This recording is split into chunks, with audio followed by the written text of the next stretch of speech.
Terima kasih Pak Rusli. Bismillahirrahmanirrahim. Assalamualaikum warahmatullahi wabarakatuh. Waalaikumsalam warahmatullahi Alhamdulillah, alhamdulillahilladzi arsala rasulahu bil huda wa dinil haq liyudhhirahu 'ala dini kullihi wa kafa billahi shahida. Asyhadu an la ilaha illallah wahdahu la syarika lahu wa asyhadu anna Muhammadar Rasulullah. Allahumma shalli ala Muhammad wa ala ali Muhammad. Alhamdulillah, segala puji bagi Allah adalah untaian kata yang paling indah yang mungkin pantas kita sampaikan pada hari ini. Kita semua diberikan kesempatan untuk bertemu meskipun dalam suasana yang masih melalui sarana online untuk membicarakan satu tema yang sangat penting, yang sangat strategis dan semoga akan senantiasa memberikan pencerahan kepada kita semuanya.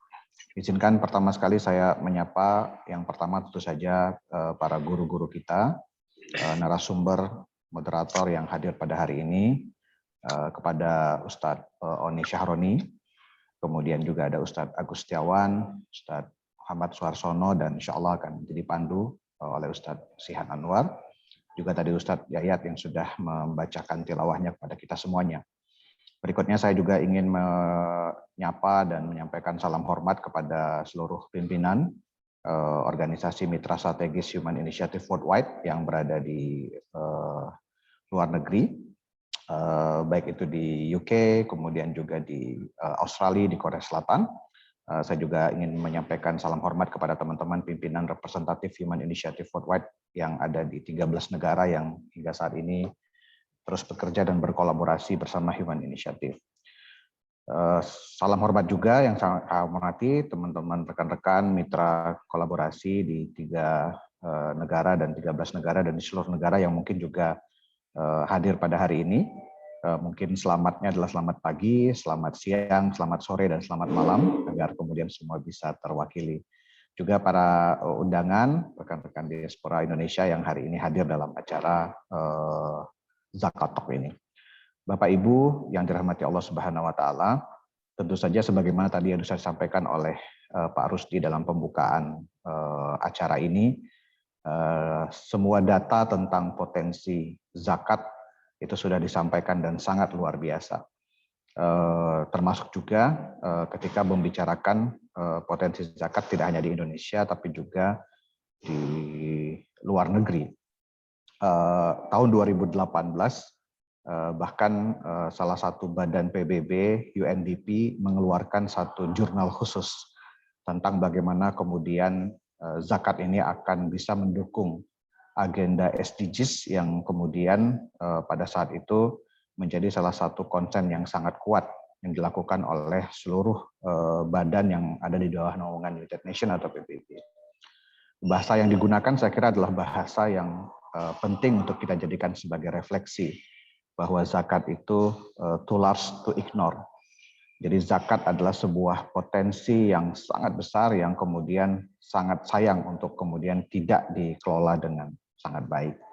Bapak Ibu sekalian, perubahan data tentang potensi zakat adalah sesuatu yang memang hari ini kita lihat dan seharusnya bisa memberikan rasa syukur yang luar biasa bahwa sesungguhnya Islam itu memiliki sebuah instrumen yang kemudian bisa memberikan manfaat, dampak yang menghubungkan antara ibadah dengan Allah Subhanahu wa Ta'ala dan juga relasi antara sama manusia. Oleh karena itu, pembicaraan tentang zakat ini adalah sesuatu yang saya kira akan senantiasa harus kita kelola, ya, harus kita kelola secara maksimal. Dan acara yang kemudian dihadirkan hari ini, yang merupakan kolaborasi dengan rekan-rekan seluruh mitra strategis Human Initiative, adalah cara kita untuk kemudian mengupayakan agar semangat dan syiar dari zakat ini akan semakin kuat. Bapak Ibu yang dirahmati Allah Subhanahu wa Ta'ala. Memang kita memiliki tantangan yang semakin besar dalam hal pengelolaan instrumen seperti zakat ini. Mungkin nanti guru-guru kita, Ustadz Oni, Ustadz Agus, Ustadz Suharsono yang dipandu dengan Ustadz Rosihan itu juga bisa memberikan gambaran ya, bahwa dalam refleksi yang kemudian kami lakukan bersama rekan-rekan yang sampai hari ini konsen dalam hal pengelolaan gerakan zakat, pada satu sisi ada tantangan untuk senantiasa terus meningkatkan syiar zakat ini bahkan kemudian sampai bisa menjadi tidak hanya kesadaran atau mandatori atau kewajiban yang diyakini, namun pada ruang yang lebih tinggi ketika kita bicara tentang perubahan yang terjadi di dunia teknologi informasi, di dunia digital seperti hari ini, bagaimana juga menjadikan zakat akhirnya menjadi kesadaran yang masuk ke dalam semua level. Bisa menjadi lifestyle, bahkan gaya hidup, yang kemudian buat orang meyakini bahwa kalau saya bisa berzakat tidak hanya menunaikan tugas saya sebagai hamba Allah, tapi juga bisa memberikan dampak untuk manfaat untuk yang lain. Nah, di sisi yang lain tentu saja ada tantangan bagi teman-teman pengelola zakat untuk terus menghadirkan program-program yang dari gerakan zakat ini itu mampu memberikan manfaat dan perbaikan di masyarakat. Oleh karena itu, Bapak Ibu sekalian rahmati Allah Subhanahu wa taala, kita berharap mudah-mudahan dari agenda Zakat Talk yang akan dimulai pada hari ini, sebagaimana yang tadi disampaikan, kami mengharapkan agar kita memiliki semakin punya banyak kesempatan ya untuk menguatkan aspek-aspek pemahaman pengetahuan kita tentang zakat. Literasi zakat kita akan semakin baik, dan ketika kemudian literasi zakat kita semakin kuat, maka ada kesempatan untuk kemudian menjadikan zakat adalah bagian dari kehidupan kita sehari-hari. Makanya tema ini adalah tema yang kemudian cukup tepat untuk bisa menggambarkan semangat itu. Dan tentu saja yang ketiga, setelah kemudian kita terus belajar memperkuat pengetahuan, pemahaman kita tentang bagaimana pengelolaan zakat, bagaimana literasi zakat, dan menjadikan zakat sebagai sebuah hal yang tidak terpisahkan dari kehidupan kita dan orang-orang di sekitar kita, maka kita sangat berharap sekali pasca itu terjadi kolaborasi yang kuat. Kolaborasi yang terbaik saya kira adalah bagaimana memastikan antara muzaki, pengelola zakat, dan para mustahik itu bisa kemudian saling terhubung ya, satu sama lain, dan pada akhirnya membuat atau menjadikan kebahagiaan hadir. Kebahagiaan itu hadir tidak hanya di pemberi zakat, sebagaimana yang tadi kemudian dalam beberapa ayat kita tahu bahwa ketika kita berzakat ada harta kita yang dibersihkan, dan doa yang kita dapat adalah kita berharap keberkahan itu tidak hanya pada harta yang kita berikan, tapi juga pada harta yang tersisa. Di sisi yang lain kemudian kebahagiaan hadir di para mustahik kita, para penerima manfaat kita. Dan tentu saja bagi para pengelola zakat, ini juga adalah kesempatan untuk bisa memfasilitasi semangat kebaikan itu berubah menjadi semangat kebahagiaan. Nah, Bapak Ibu yang dirahmati Allah Subhanahu wa taala, mudah-mudahan acara ini bisa berjalan dengan lancar, dan kami mengucapkan rasa terima kasih yang sangat besar kepada para peserta yang sudah hadir, rekan-rekan yang saya tidak bisa sebut satu persatu, mitra-mitra komunitas, individu, para donatur, diaspora Indonesia yang selama ini sudah terus memperjuangkan, menguatkan semangat zakat ini dimanapun Bapak Ibu sekalian berada. Saya juga menyampaikan ucapan terima kasih kepada Ustadz Oni Syahroni, Ustadz Agus Setiawan, Ustadz Muhammad Sudarsono, juga Ustadz Rosihan, yang kemudian berkenan untuk terus berbagi ilmunya dengan kita semuanya. Dan tentu saja ilmu yang didapat ini akan semakin membuat kita punya modal yang cukup kuat untuk memastikan bahwa syiar zakat ini bisa berjalan dengan baik. Akhirnya saya juga mengucapkan terima kasih kepada teman-teman panitia atas semua persiapan. Dan tentu saja kami sangat terbuka untuk bisa mendapatkan masukan agar kemudian agenda ini bisa terus kita perkuat, dan tentu saja kolaborasi bersama Indonesia Dai Center atau IDC itu juga akan semakin menguatkan dakwah Islam di komunitas diaspora Indonesia dan juga di negara-negara di mana kemudian dakwah ini memang harus dihadirkan. Saya kira itu yang bisa saya sampaikan, Pak Rusdi, dengan mengucapkan Bismillahirrahmanirrahim. Agenda Zakat Talk ya, dengan tema Bringing Zakat to Life, Optimize the Potential of Your Zakat, secara resmi kita nyatakan dibuka dan dimulai, dan kita berharap atas kelancaran dan keberkahan dari agenda ini. Wallahu a'lam bishawab. Mohon maaf atas kesalahan. Assalamualaikum warahmatullahi wabarakatuh. Waalaikumsalam warahmatullahi wabarakatuh.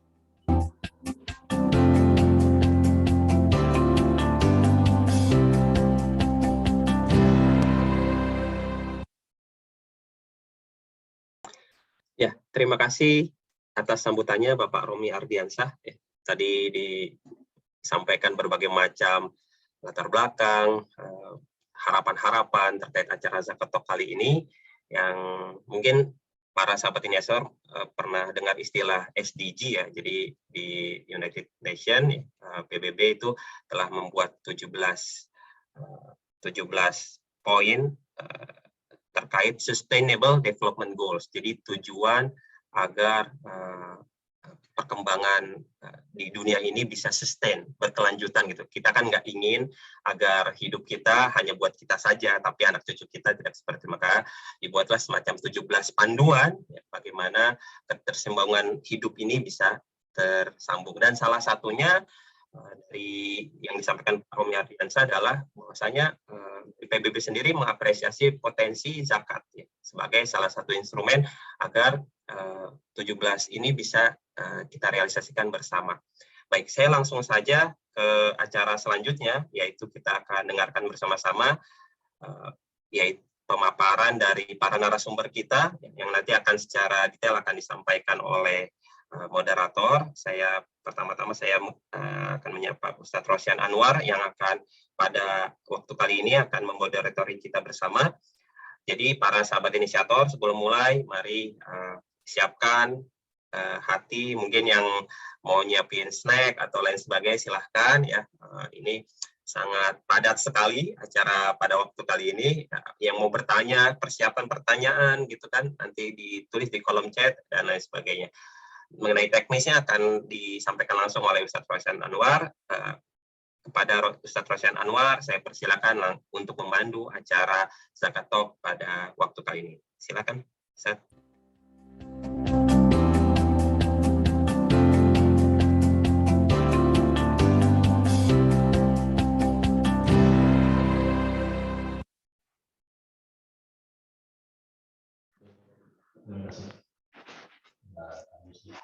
Bismillahirrahmanirrahim. Assalamualaikum warahmatullahi wabarakatuh. Alhamdulillah.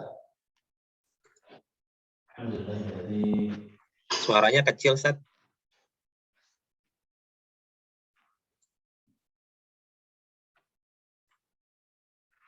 Baik, kedengaran? Ya. Ya, sudah kedengaran. Baik. Bismillah. Alhamdulillah.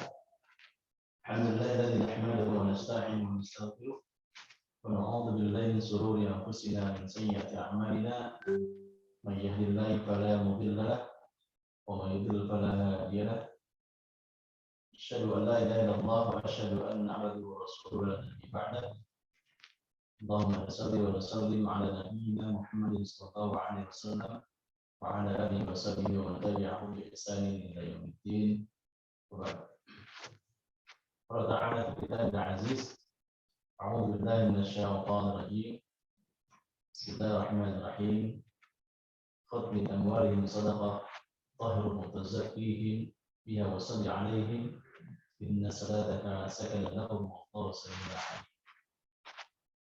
Para sahabat inisiator yang dirahmati Allah Subhanahu wa taala, saat materi kita di sore, pagi, atau siang hari di beberapa bagian negara. Pertama-tama mari kita panjatkan syukur kita kepada Allah Subhanahu wa taala di waktu hari ini, kesempatan pada pagi hari ini, sore, malam, kita akan bersama-sama menggali ilmu dari beberapa narasumber yang tentunya secara keilmuan mereka sangat luar biasa, dan ini menjadi kesempatan yang sangat luar biasa, waktu yang sangat emas, dan Allah Subhanahu wa taala memberikan nikmat ini kepada kita, yang kita sebagai hambanya tentunya tidak menyia-nyiakan waktu ini. Maka perlu dengan tarkis, fokus kita, dan tentunya kita juga bermunajat kepada Allah Subhanahu wa taala, meminta keridhaannya. Apa yang kita cerna, kita dengar, kita perhatikan dari narasumber menjadi ilmu yang bermanfaat insya Allah dan berguna bagi diri kita, bagi masyarakat, tentunya bagi negara kita yang tercinta ini. Dan tak lupa kita juga berselawat pada ketua sana kita, suri teladan kita, Nabi Muhammad SAW, beserta keluarganya, para sahabat, dan juga mereka yang selalu istiqomah, berusaha semaksimal mungkin mengikuti sunnah-sunnah Rasulullah SAW dan jejak-jejak Rasulullah SAW. Para sahabat inisiator yang dirahmati Allah, pada kesempatan pada hari ini kita akan menyimak dengan tema yang cukup luar biasa, ya, yakni bringing zakat to zakat, optimize the potential of your zakat. Dan kita nanti akan menyimak dari beberapa narasumber, yakni yang pertama kali yaitu Ustaz Dr. Oni Sahroni LCMA, dan kemudian nanti dilanjutkan kembali oleh Ustaz Dr. Agus Setiawan LCMA, dan narasumber yang ketiga yakni Ustaz Muhammad Sasono LC MSc. Secara yang tadi sampaikan dalam mukadimah bahwa keilmuan beliau di dalam bidang-bidang tertentu, yaitu bidang syariah, zakat, bahkan pakar hadis yaitu Ustaz Dr. Agus Setiawan LCMA.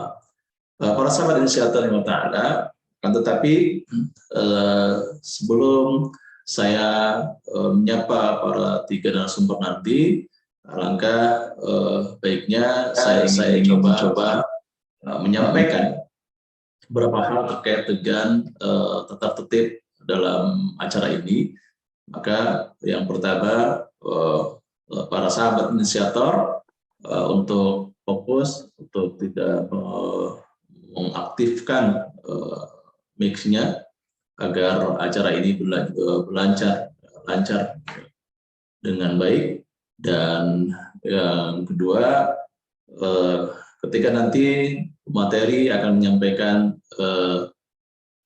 materinya antara 10-15 menit, baru nanti selanjutnya materi pertama, kedua, dan ketiga, dan akan dibuka nanti kita jawab di sesi terakhir nanti.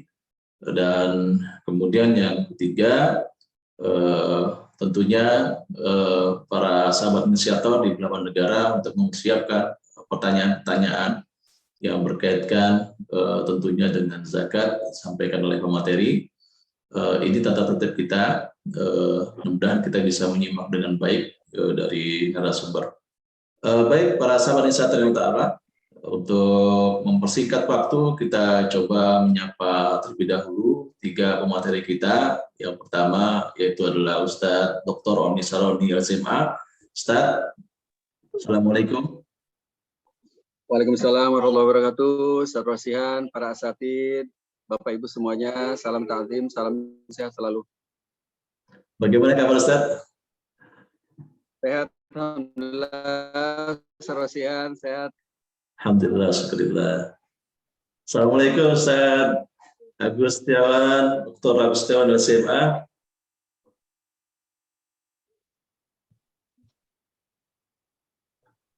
Baik, paknya beliau ini. Lanjut dengan Ustaz Muhammad Sasono. Assalamualaikum. Baik Ustaz, bagus. Assalamualaikum warahmatullahi wabarakatuh. Bagaimana kabar Ustaz? Alhamdulillah sehat. Dr. Oni, Ustaz Sarsono nih guru-guru saya, alhamdulillah, masya Allah. Ikut nyimak Ustaz. Baik. Kita sapa kembali materi yang ketiga, yakni Ustaz kita yang masyhur ini, Ustaz Muhammad Sasono LC MSc. Assalamualaikum warahmatullahi wabarakatuh, Ustaz.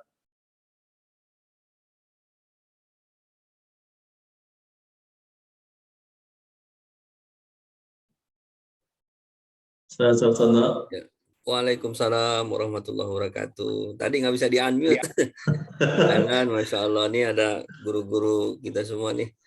Ustaz Agus, Ustaz Oni, Ustaz Rosihan, teman-teman semua, sahabat inisiator, mudah-mudahan sehat walafiat semua. Sehat ya? Alhamdulillah. Alhamdulillah. Kalian menyayangi. Baik, para sahabat inisiator ya, ta'ala, barusan kita telah menyapa para gurunda, para guru-guru kita, para asatid kita. Alhamdulillah, beliau pada kesempatan ini bersedia untuk menemani kita mengkaji belajar dengan baik dengan mereka, para guru kita. Tentunya kita memiliki husnul adab, dengan adab yang baik, dengan fokus, tidak menyambi dan sebagainya. Ini adalah bagian kita dari talabul ilm kita agar ilmu kita bermanfaat. Baik para sahabat insyaallah ta'ala, kita akan kembali melanjutkan acara ini ke materi yang pertama, yakni adalah Ustadz Dr. Uni Saroni LCMA. Sebelum beliau menyampaikan, memaparkan materinya, akan baiknya saya akan mencoba menyampaikan profil singkat beliau. Beliau cukup masyhur, populer di antara kita, tentunya tidak hanya di belahan negara, bahkan di dalam negeri. Beliau adalah salah satu pakar dalam fikih muamalah. Beliau khirij alumni dari Universitas Al-Azhar di Al-Qairo, S1, S2, S3-nya dalam fikih muqaranah beliau, dan beliau juga aktif mengisi dalam bidang fikih muasirah, fikih kontemporer, dan beliau juga Dewan Syariah Nasional di Majelis Ulama Indonesia. Bahkan beliau juga berkiprah di salah satu kampus SEBI, dan juga beliau salah satu Dewan Syariah Bank Syariah Indonesia. Ya. Kalau saya sebutkan satu persatu, tentunya waktunya tidak cukup. Kita dengan singkat profil beliau, dan para sahabat insyaallah ta'ala, mari kita simak. Beliau akan menyampaikan 10-15 menit. Mohon maaf sahabat inisiator, karena beliau nanti juga akan ada waktunya cukup terbatas, sehingga beliau akan pamit nanti sebelum setelah menyampaikan materi. Nanti kita akan buka yang seharusnya adalah sesi tanya jawab itu di akhir nanti setelah pematerian ketiga, tapi karena beliau Dr. Oni Saroni LCMA pamit, mohon izin ada waktu di tempat yang lain. Nanti setelah beliau menyampaikan materinya, kita akan buka sesi tanya jawab untuk 2 orang bertanya. Baik, kalau begitu para sahabat inisiator yang ta'ala, mari kita dengarkan kepada Dr. Uni Saroni LCMA. Pada beliau kami persilakan waktu.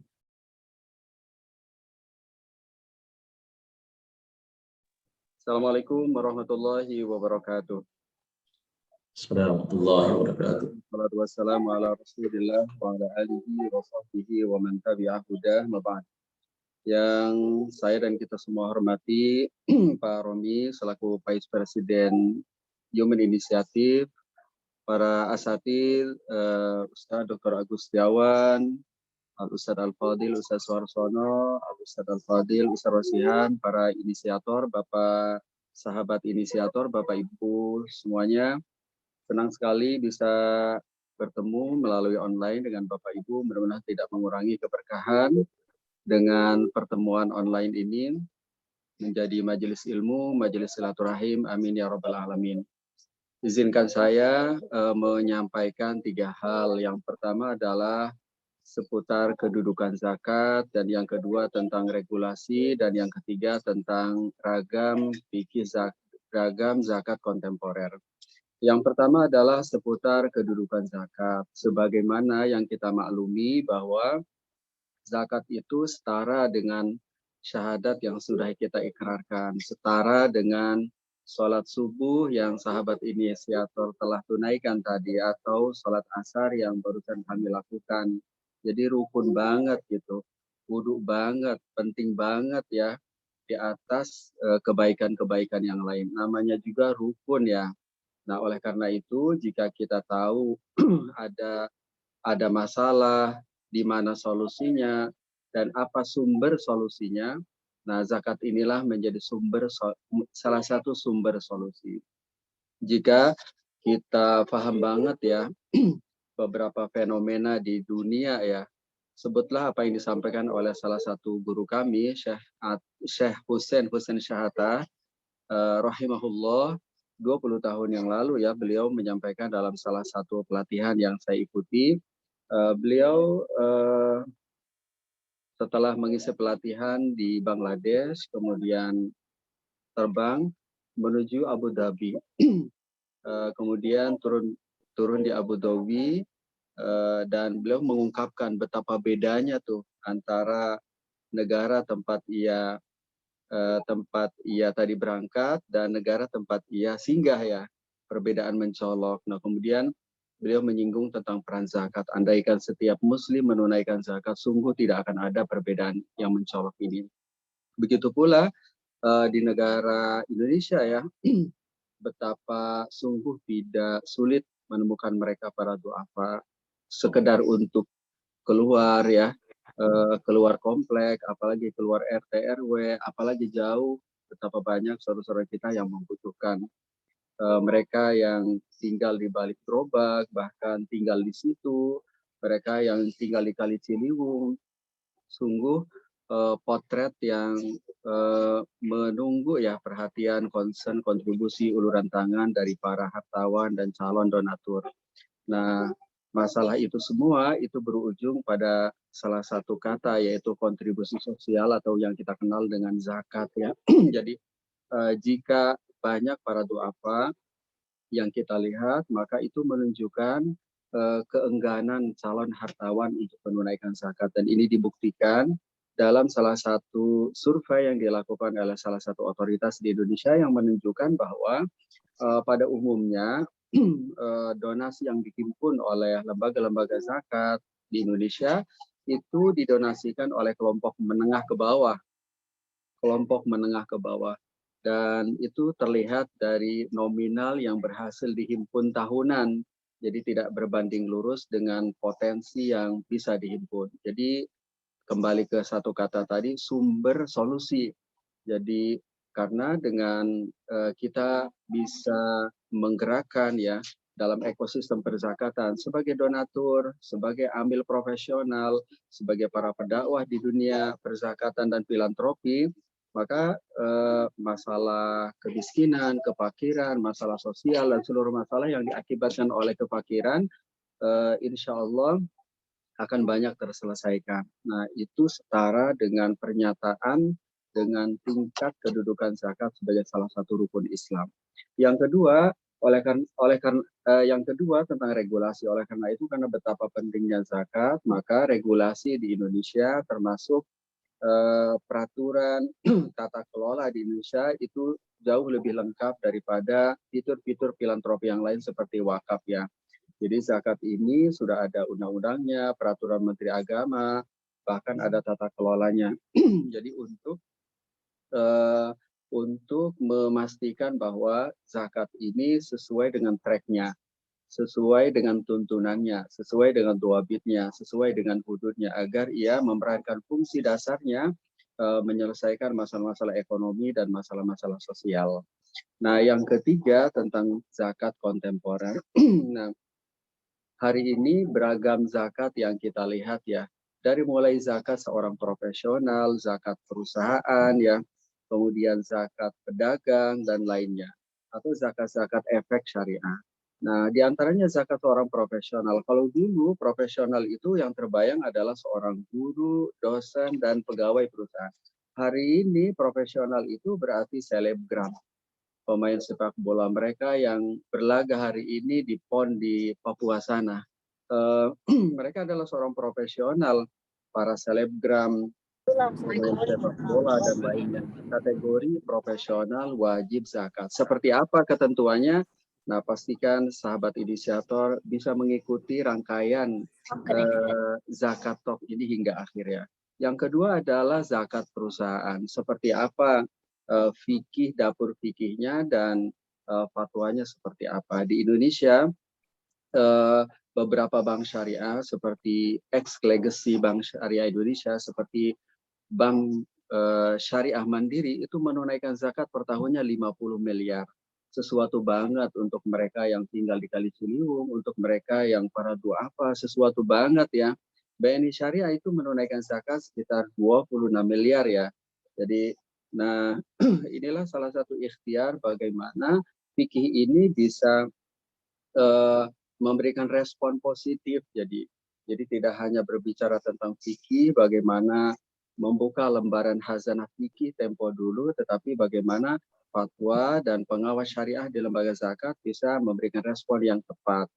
Nah, walaupun di fikih ada dinamika perbedaan fikihnya, akhirnya di dunia industri keuangan syariah kita bisa memilih bahwa perusahaan itu wajib zakat sesuai dengan kaidah mabda al-khilthah, kaidah keberkahan, dan lainnya. Nah, angka 50 miliar tadi yang ditunaikan Bank Syariah Mandiri, 20 miliar BNI Syariah, sungguh sesuatu banget. Nah, di negara jiran kita, di Malaysia itu bank-bank besar, perusahaan-perusahaan besar juga menunaikan zakatnya. Nah, yang ketiga pedagang, mungkin ibu-ibu yang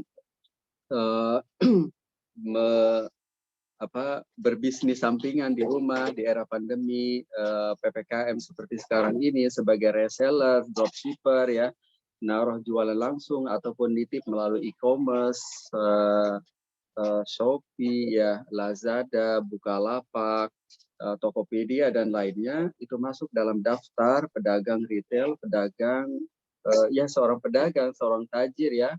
Tapi seperti apa wajib zakatnya mungkin bisa nantikan rangkaian kegiatan Zakatov yang dilaksanakan oleh Human Initiative ini ya. Nah, yang ketiga adalah zakat efek syariah ya. Zakat efek syariah itu seputar zakat saham. Jadi saham Bapak Ibu sebagai investor atau trader, investor naruh saham nanti berharap setelah 12 bulan itu ada dividen yang didapatkan. Berapa persentase dan cara penghitungannya? Bapak Ibu, sahabat inisiator bukan investor, tapi trader tiap hari megang HP. Kapan naik, dijual. Itu seperti apa zakatnya? Apakah bulanan atau mengikuti kaidah zakat perdagangan? Bapak Ibu yang getol tuh jual beli cryptocurrency, Bitcoin dan lainnya, wajib zakat atau tidak? Atau Bitcoin ini salah satu aset atau alat pembayaran halal atau tidak? Nah, demikian Ustaz Rahsan, Bapak Ibu sekalian, mudah-mudahan bermanfaat. Assalamualaikum warahmatullahi wabarakatuh.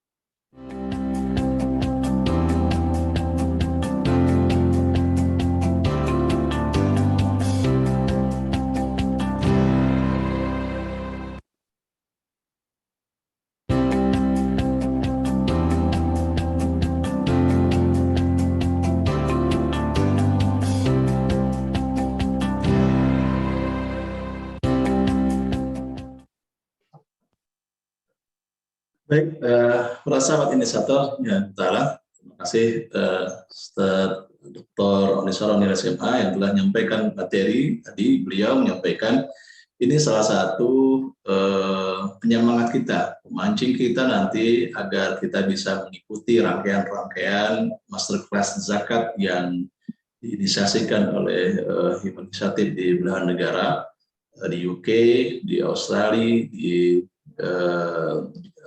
Korea, Jepang dan sebagainya dan negara lainnya.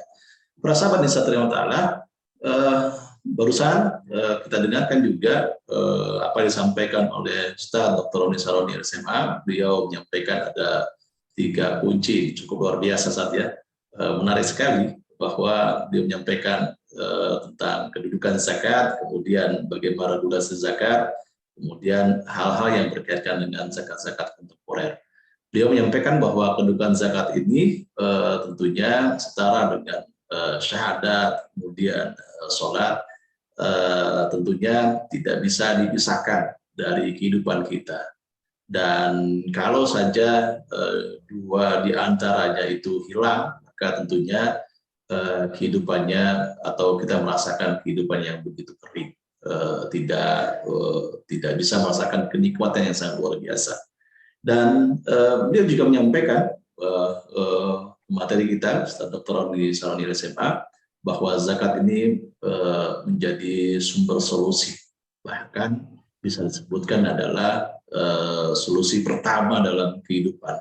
Kalau kita melihat, sampaikan beliau menyampaikan bagaimana pendapat seorang Syekh Sensalto yang menyampaikan dalam beberapa banget karya-karya beliau cukup luar biasa, bahkan ada karya akuntansi keuangan syariah yang beliau tulis, Syekh Sultan Soeharto, dan beliau menyampaikan bahwa zakat ini bagian adalah kontribusi sosial yang sangat luar biasa, sangat nyata, real di beberapa elemen masyarakat ya.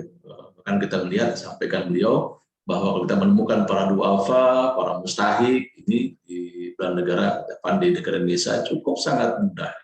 Dia artinya menjadikan kontribusi sosial di yaitu zakat. Para sahabat inisiator, dia juga menyampaikan bahwa rukun zakat ini ada undang-undang tata kelola. Kenapa demikian? Dia menyampaikan agar ini memastikan. Apa itu memastikan? Memastikan sesuai dengan dawabitnya, sesuai dengan syariahnya, agar tidak melenceng zakat tersebut. Sehingga fungsi zakat yang telah ditetapkan oleh syariat ini berjalan dengan baik, ya tentunya. Dan beliau juga menyampaikan bagaimana tentang zakat-zakat kontemporer yang berkembang sesuai dengan zaman, sesuai dengan profesi, zakat perusahaan, dan salah satu ikhtiar fikih ini memberikan respon positif di tengah-tengah masyarakat tentunya, dan kemudian tentunya melihat kaidah-kaidah keberkahan. Para sahabat inisiator, beliau juga menyampaikan bagaimana zakat dagangan, kemudian zakat efek syariah, apakah kemudian kita sebagai trader atau sebagainya, ini sangat memerlukan perhatian kita di dunia zakat kontemporer. Para sahabat inisiator, ini cukup luar biasa 3 kunci ini untuk pemanas kita nanti untuk mengikuti masterclass zakat yang diinisiasi oleh Human Initiative. Tentunya sangat sayang waktu yang sangat singkat ini, tentunya saya membuka sesi tanya jawab, seharusnya di sesi terakhir di beliau waktu yang sangat singkat, diberikan untuk 2 orang bertanya, apa dari berapa negara, baik di Korea, di UK, kemudian di Australia, Jepang, di Praha dan sebagainya. Silakan bagi teman-teman para inisiator ingin bertanya pada narasumber kita, silakan.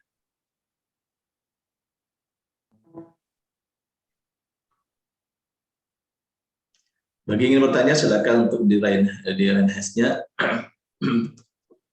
tentunya di raise hand-nya untuk bertanya kepada narasumber.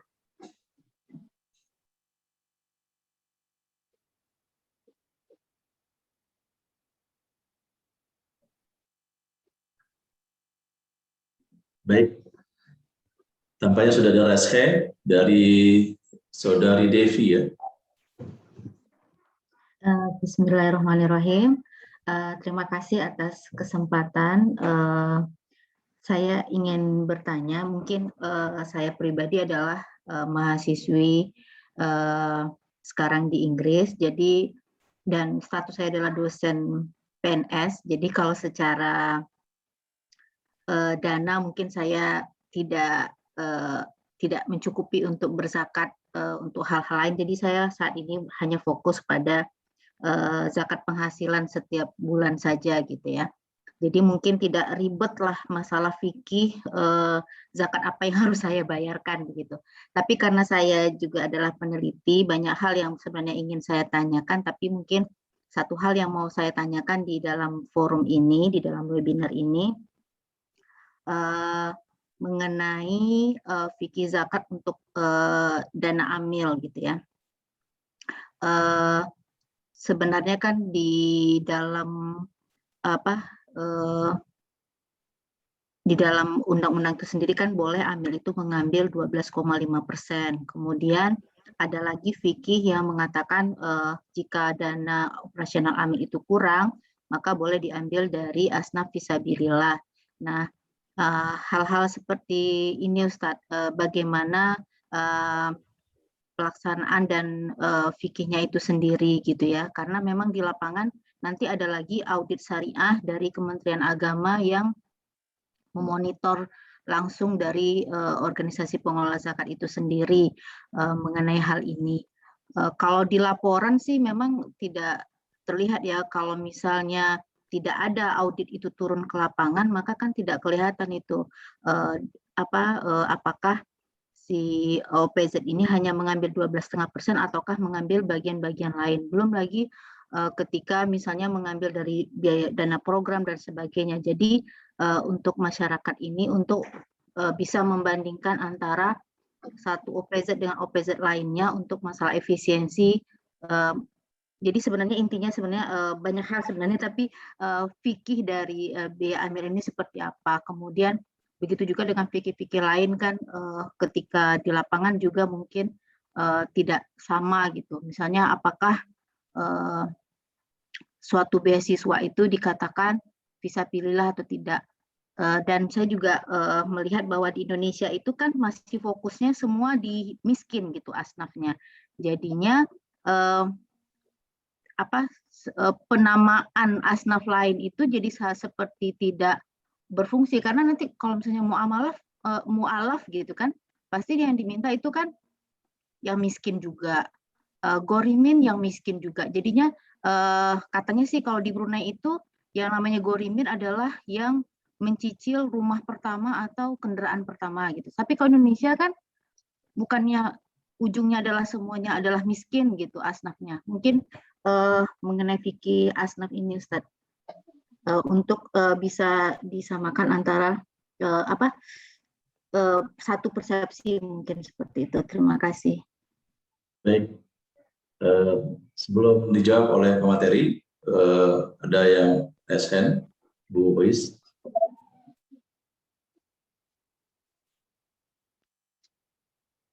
Bu Ois, yang SN, Bu Ois.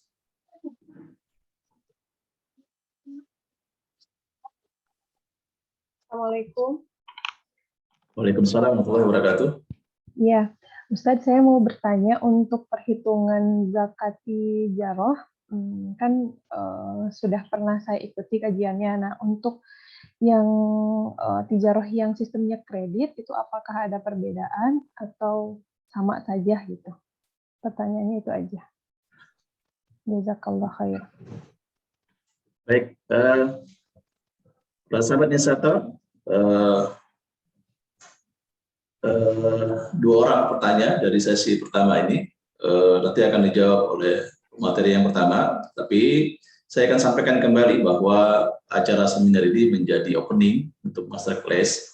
Adapun nanti untuk berbicara secara detail disampaikan oleh Bu Devi yang terkait dengan fikih zakat, fikih amil, fikih asnaf, ya, yang disampaikan akan detail nanti di masterclass zakat bila Bu Devi mengikuti masterclass ini sampai berakhir acaranya, insya Allah di pekan-pekan selanjutnya.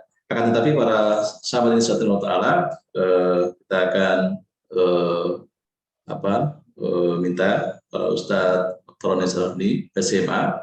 Ada dua pertanyaan Ustadz. Yang pertama ini dari Bu Devi menyampaikan tentang bagaimana fikih amil zakat yang mutanawiyah, beraneka ragam, ada 12,5% sebagainya, dan juga terkait dengan fikih asnaf zakat. Ya, itu yang pertama, beliau dari mahasiswi Inggris sebagai dosen PNS, kuliah di sana dan sebagai peneliti juga.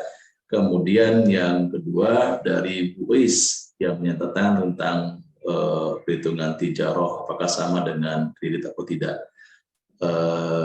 Demikian Ustaz, mungkin bisa sampaikan arahan penjelasannya dari pertanyaan pertanyaan kita. Silakan Ustaz Dr. SMA. Ya, pertama terkait dengan zakat ambil, mungkin ada dua hal ya. Yang pertama adalah seperti kita maklumi bahwa amil itu berhak atas kompensasi sebagai seorang profesional, bukan karena kebutuhannya akan dana ya. Ya, sebagaimana firman Allah Subhanahu wa taala, wal amilina 'alaiha. Nah, yang kedua tentang berapa persentase, ini ada perbedaan pendapat dalam fikih ya, tetapi kalau kita merujuk kepada fatwa Komisi Fatwa MUI telah memutuskan salah satunya bahwa amil itu jika tidak ada pembiayaannya dari otoritas, dari negara, maka mereka berhak maka mereka berhak, kalau kita merujuk kepada regulasi, itu maksimum 12,5%. Masih menurut fatwa Komisi Fatwa MUI juga, jika hak amil tidak bisa mencukupi, maka bisa diambil dari pos fisabilillah. Itu yang pertama. Kemudian yang kedua terkait dengan zakat tijaroh. Ya, sebagaimana namanya tijaroh, memang objek yang menjadi zakat tijaroh ini adalah sesuatu yang ada unsur tradingnya, ada yang diperjualbelikannya seperti penjual, reseller, dropshipper, alat komunikasi, pakaian, dan lainnya. Jadi sebagaimana hadis Rasulullah riwayat Samurah bin Jundub, kana ya'muruna an nukhrija shadaqah mimman wa'iduhu lil bai'. Yang kedua, tetapi beberapa perusahaan yang core activity-nya adalah pembiayaan seperti bank syariah. Nah, mungkin ini beda nature dengan karakteristik utama zakat tijaroh yang ada unsur tradingnya. Nah, kalau kita merujuk kepada praktek hari ini di Indonesia, di Malaysia, seperti Bank Syariah Mandiri, BNI Syariah, Maybank, ya, dan beberapa bank syariah lainnya. Jadi walaupun core activity-nya adalah pembiayaan, mereka adalah mediator dari para penghimpun dana dan pemanfaat dana. Mereka setiap tahun itu mengeluarkan 2,5% dari laba perusahaan. Demikian, Ustaz. Baik, terima kasih Ustaz Dr. Roni Sononi SMA. Bu Is dan Bu Devi, beliau barusan kita dengarkan ya jawaban dari pemateri pertama, bahwa menyampaikan terkait bagaimana perbedaan fikih amil zakat ya, sesuai dengan fatwa Majelis Unesa 12,5%. Kalau memang tidak mencukupi, kemudian diambil dari fisabilillah. Nah, perlu ketahui juga beliau adalah salah satu Dewan Syariah Nasional juga, Dr. Roni di Majelis Ulama Indonesia. Dan tadi sampaikan juga Bu Is terkait dengan perdagangan tijarah. Ini cukup luar biasa bagaimana nanti sesuai dengan profesinya atau sektor-sektor yang ada mengarah berapa kemudian cara perhitungan yang diambil dari labanya. Tadi disampaikan cukup jelas sampaikannya, dan mudah-mudahan ini dua pertanyaan kita dan dua jawaban yang disampaikan oleh Dr. Saron ini menjadi pemicu kita nanti untuk mengikuti masterclass zakat ini untuk proporsional dan lebih rinci lagi, lebih mengetahui ini. Dan pemateri kita, Ustadz kita menyampaikan mukodimah saja, ya mukodimah. Insya Allah ke depannya pekan-pekan selanjutnya kita akan mengikuti seperti itu. Baik, karena kita dua orang bertanya saja, beliau untuk kesempatan pemateri yang pertama. Terima kasih Ustaz Dr. Roni Sononi SMA telah menyampaikan ilmu pada kita. Semoga ini bermanfaat dan kita doakan beliau sehat, walafiat, dan bisa membimbing kita nih, luar biasa ilmunya, dan kita bisa mengambil keberkahan keilmuan dari Ustaz Dr. Roni Sononi SMA. Terima kasih Ustaz. Mohon izin Ustaz, para hadirin ya. Assalamualaikum warahmatullahi wabarakatuh. Foto dulu Ustaz sebelum pamit Ustaz.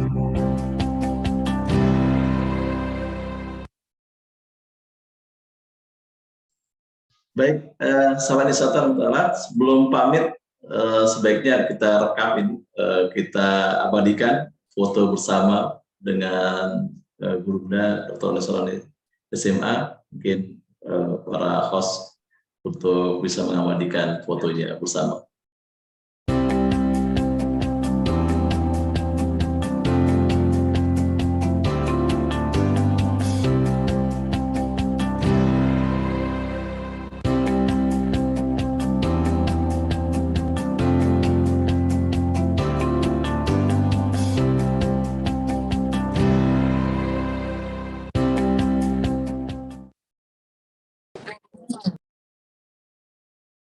Baik, izin kami foto ya Pak, dalam 3, 2, 1.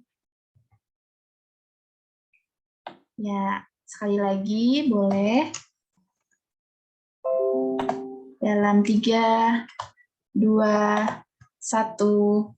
Ya, sudah. Terima kasih Pak.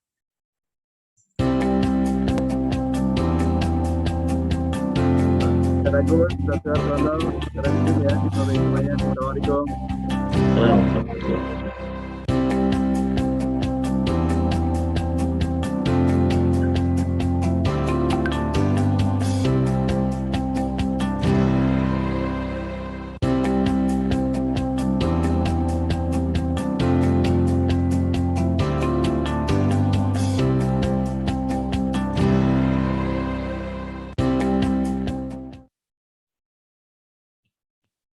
Baik, para sahabat inisiator yang ta'ala, kita kembali melanjutkan materi kita di materi yang kedua, yakni akan disampaikan oleh materi kita, Gurunda, Ustadz kita, dan Ustadz saya. Beliau adalah satu pakar hadis, yaitu Ustadz Dr. Agus Darul SMA. Dengan tentunya saya akan menyampaikan profil singkat beliau. Beliau menyelesaikan pendidikannya di S1-nya di Universitas Al-Azhar Kairo, kemudian yang kedua di Sudan, kemudian S3-nya di UGM tentang hadis itu ya. Baik. Dan beliau juga adalah pakar hadis dan salah satu dewan syariah di Rumah Sakit Islam Yarsi. Sekarang Rumah Sakit Islam Yarsi, rumah sakit syariah pertama kali di Indonesia, dan beliau adalah salah satu dewan syariah rumah sakit. Dan beliau juga salah satu dosen sekolah tinggi ilmu Quran di Multazam, dan berapa banyak juga artikel beliau, karya-karya beliau di bidang keagamaan, hadis, kemudian di tentang hukum Islam luar biasa, dan beliau cukup banyak memberikan keilmuannya di beberapa negara, di beberapa benua, 5 benua yang tentunya tidak asing lagi di mata kita, di tengah-tengah kita, Ustaz Dr. Agus Setiono SMA. Saya waktu tentunya beliau akan menyampaikan bagaimana zakat ini di masa Rasulullah SAW dan para sahabat dengan kaidah-kaidah hadis Rasulullah SAW. Baik para sahabat inisiator, mari kita dengarkan, mohon fokusnya. Kita dulu materi kita, Ustaz Dr. Agus Darul SMA. Assalamualaikum Ustaz. Waalaikumsalam warahmatullahi wabarakatuh. Baik Ustaz, mohon ilmunya jelaskan kepada kami ini mengenai tentang bagaimana zakat di masa Rasulullah SAW dan juga para sahabat dan para sahabat Rasulullah SAW dengan kaidah-kaidah hadis Rasulullah SAW. Pada beliau, Ustaz Agus, kami persilahkan.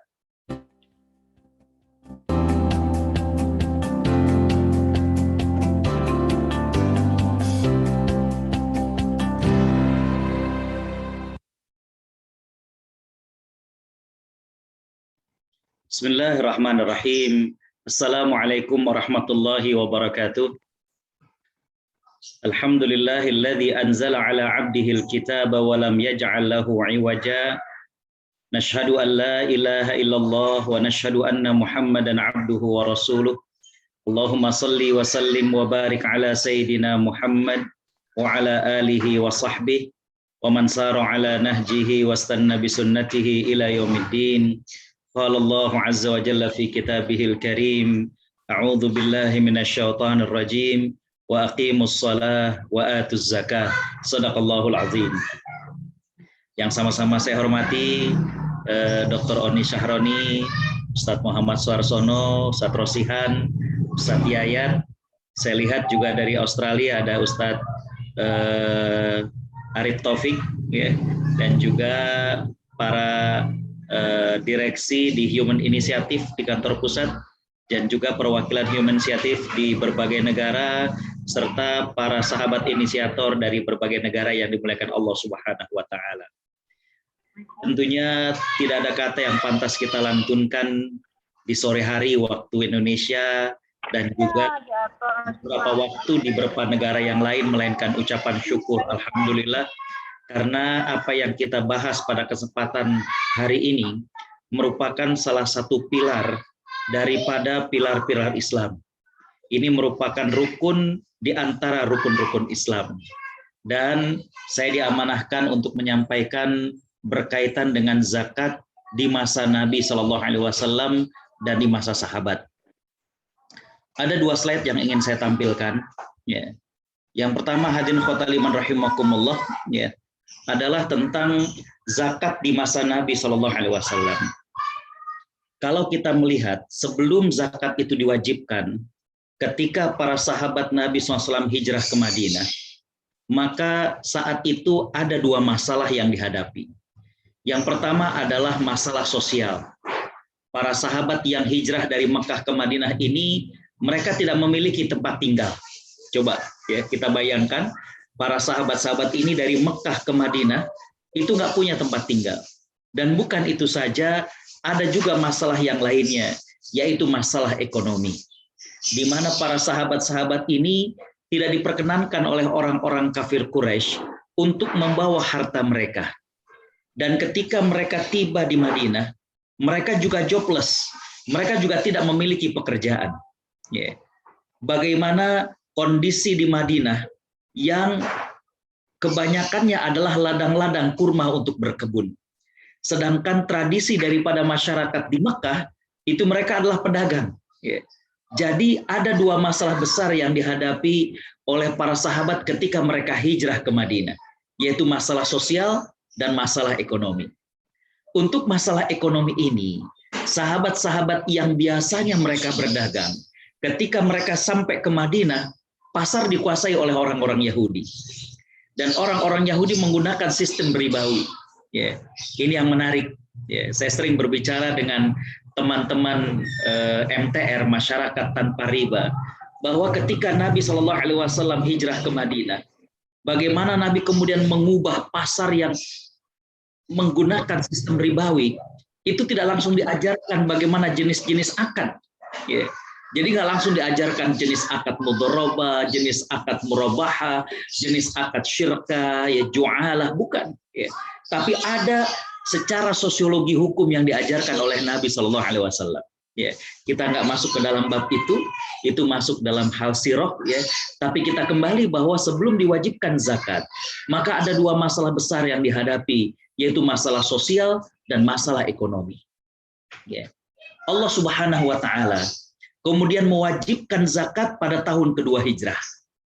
Pada tahun kedua hijrah. Nah, yang tidak kalah menarik adalah Allah Subhanahu Wa Taala menggandengkan kewajiban zakat ini dengan kewajiban sholat. Di sini Nabi Shallallahu Alaihi Wasallam kemudian menangkap bahwa kewajiban zakat dari Allah Subhanahu Wa Taala bukan hanya sekedar orang-orang kaya mengeluarkan hartanya, tapi bagaimana agar kaum muslimin memiliki kemandirian ekonomi. Kaum muslimin harus mandiri secara ekonomi. Maka kalau kita kaji dalam sirah, setelah diturunkan ayat tentang zakat, banyak hal-hal yang dilakukan oleh Nabi SAW untuk kemandirian ekonomi kaum muslimin saat itu. Ya. Kita tidak akan detail, saya hanya sebutkan yang pertama adalah bagaimana Nabi SAW memotivasi para sahabat untuk membeli sumber air satu-satunya di kota Madinah. Jadi ketika Nabi dengan para sahabat hijrah ke Madinah, di Madinah itu hanya ada 1 sumur, dan itu milik orang Yahudi. Dan itu dimotivasi oleh Nabi SAW untuk membeli sumber dari air tersebut. Ini sumber uang. Ya, air itu merupakan kehidupan. Kalau sekarang mereka yang menguasai air pada saat itu mungkin kayak yang menguasai sembako bagi masyarakat, 9 makanan pokok itu. Ya.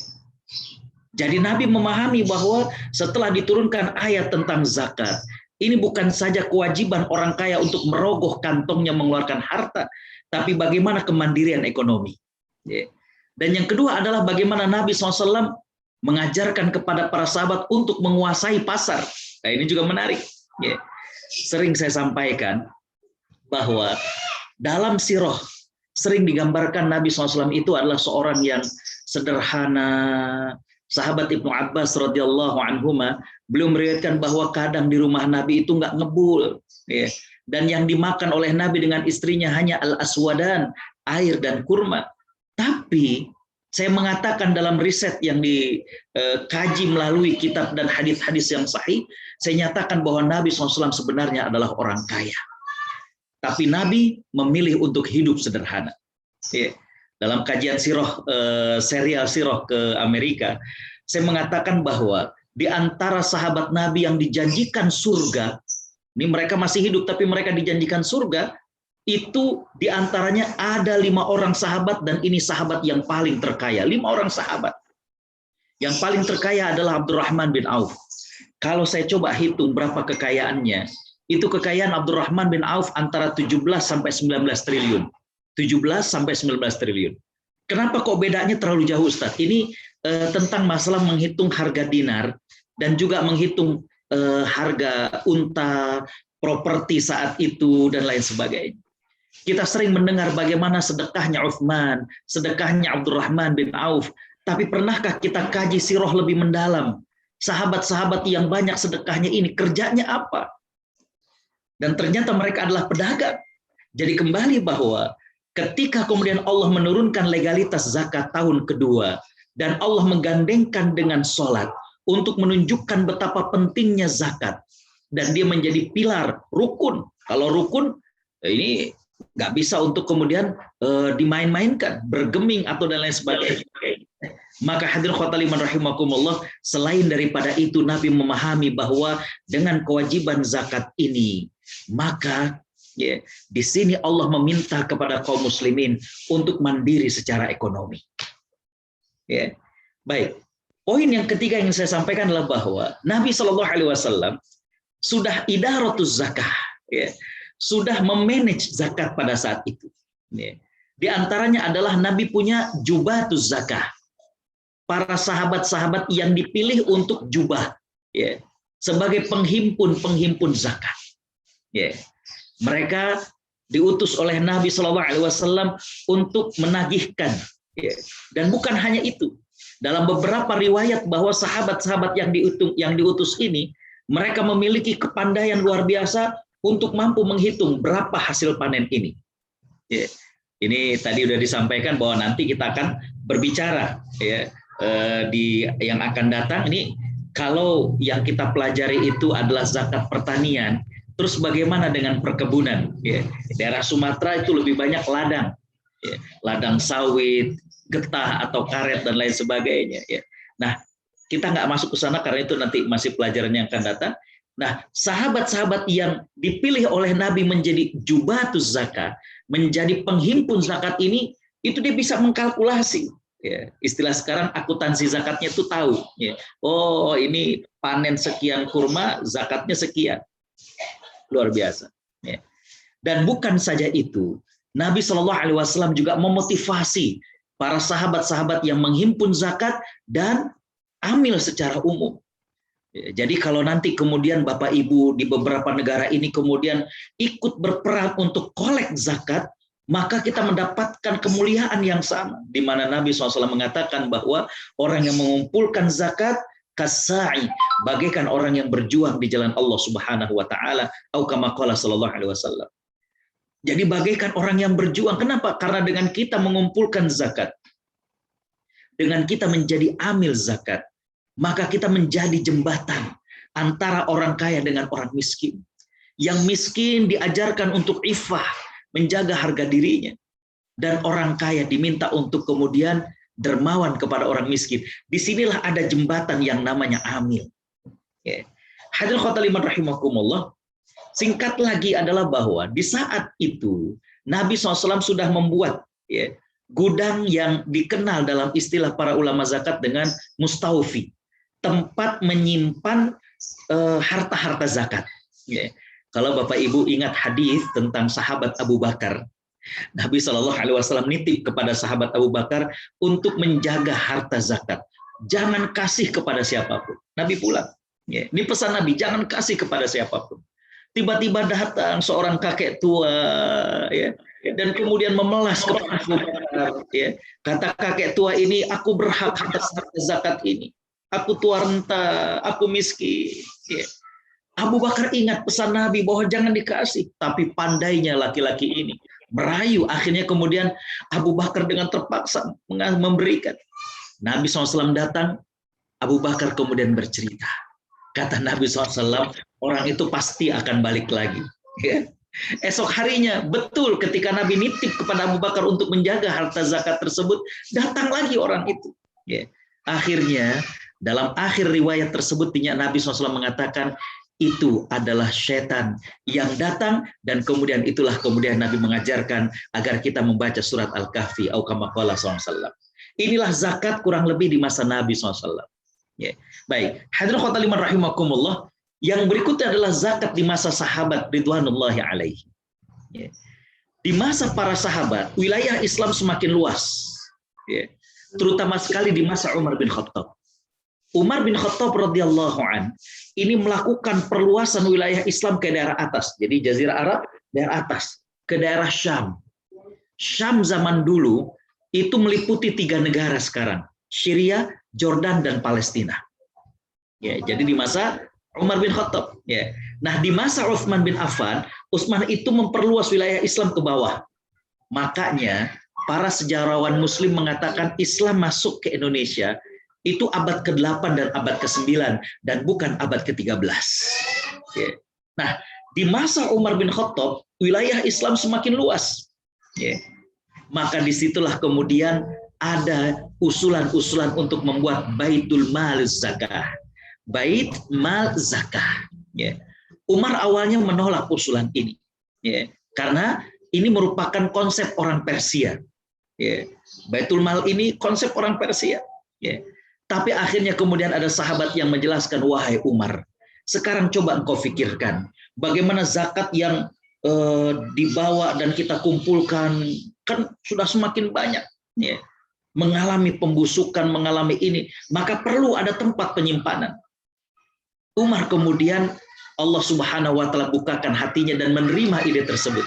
Maka kemudian hadirin khotimah rahimakumullah, ya, Umar setuju untuk kemudian dibuat Baitul Mal Zakah. Ya, itulah sejarah Baitul Mal. Walaupun ini merupakan konsep yang dimiliki orang-orang Persia, tapi Umar melihat bahwa al-hikmah dhalatul mu'min anna wajadaha fahuwa ahaqqu biha atau kama qala sallallahu.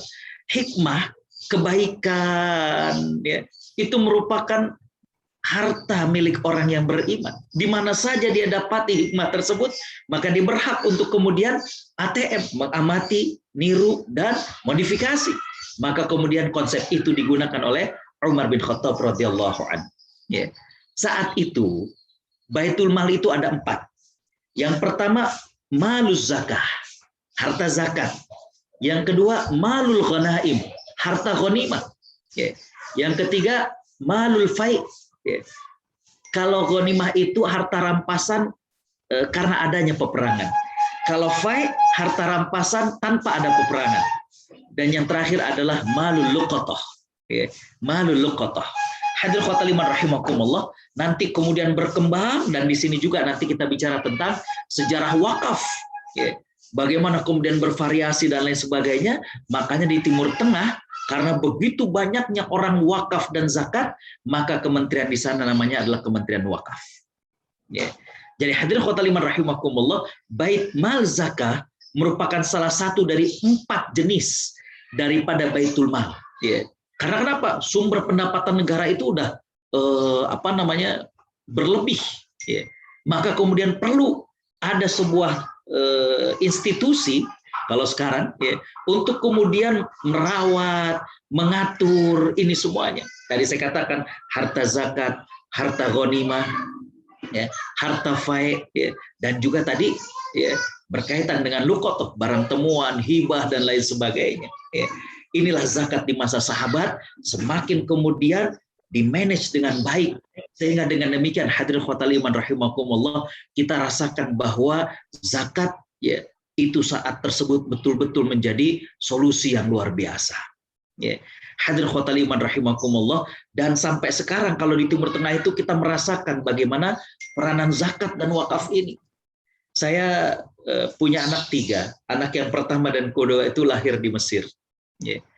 Itu hadirin khotimah rahimakumullah, anak pertama dan kedua itu lahir di rumah sakit swasta, bukan rumah sakit di bawah naungan universitas, bukan.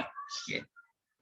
Anda bisa bayangkan, kita datang, saya dengan istri, ya, istri waktu itu udah kontraksi, dan kemudian melihat wajah kita orang asing, Dia hanya bertanya, kamu apa kerjanya di Mesir ini? Saya katakan, saya belajar. Ada nggak kartu mahasiswanya? Saya tunjukkan, beliau ambil, beliau ke belakang sebentar, beliau fotokopi, lalu yang asli diserahkan, fotokopinya kemudian di staples dengan formulir saya, langsung ditulis majanan min amwaliz zakat.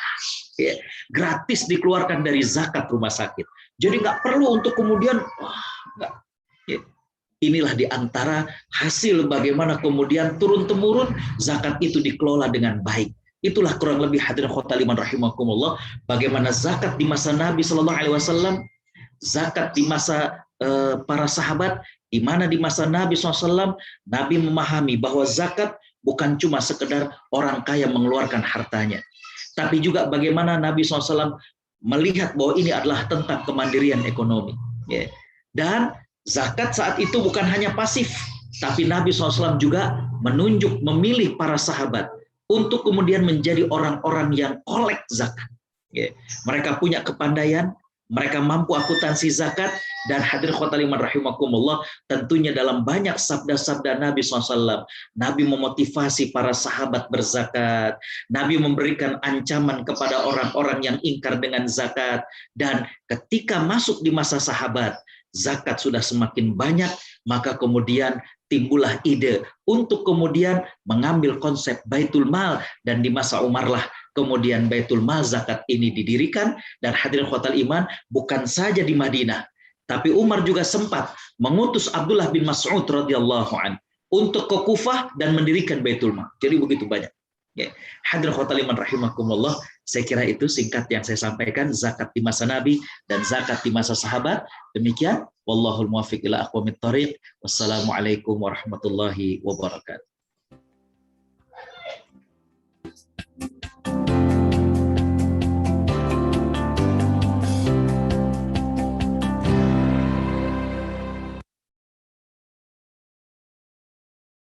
Masya Allah. Sangat luar biasa penjelasan dari Ustaz Dr. Gustiawan SMA yang memaparkan materi beliau. Ya, kalau kita berbicara terkait dengan hadis Rasulullah SAW, akan merujuk dengan sebuah sejarah, ya, sejarah sebuah mutiara yang begitu berharga.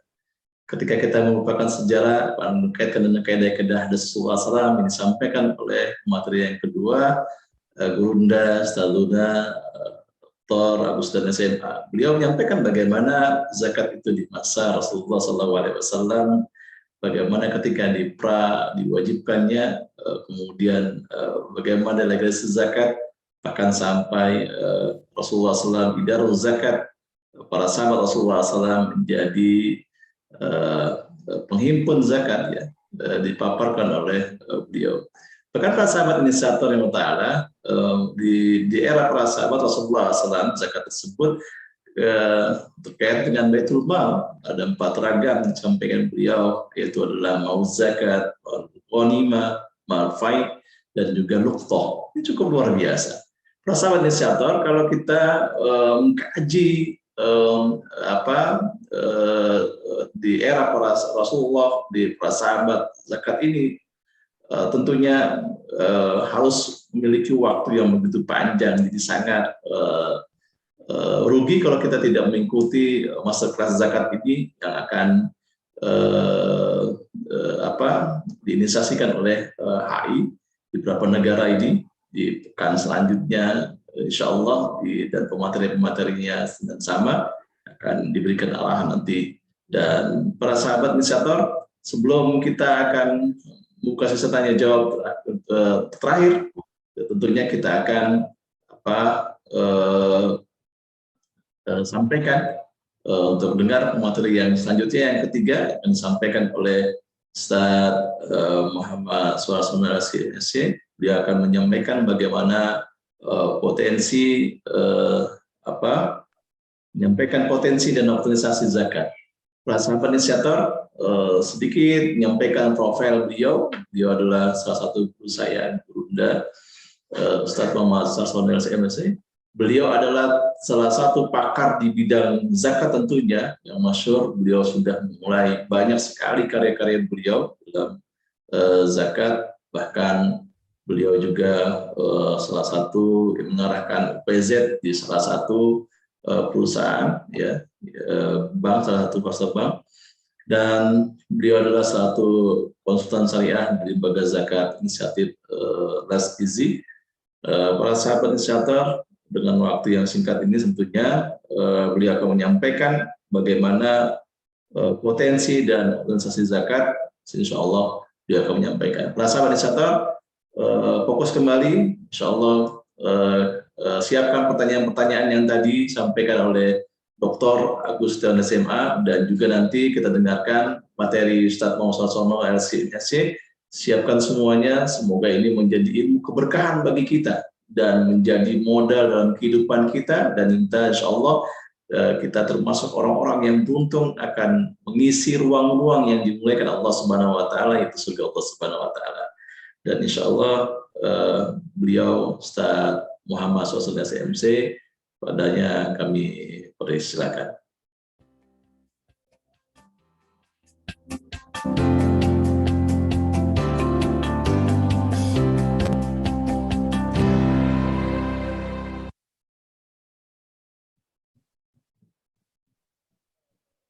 Assalamualaikum warahmatullahi wabarakatuh.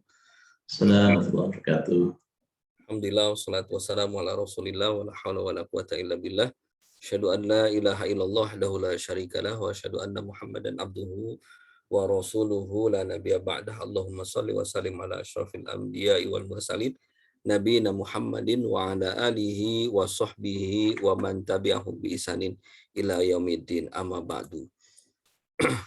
Yang sama-sama kita hormati pemateri Dr. Agus Tiawan LCMA, Ustadz Rosian Anwar, moderator, kemudian Bapak Romi Ardiansah, Direksi Human Initiative, juga rekan-rekan dari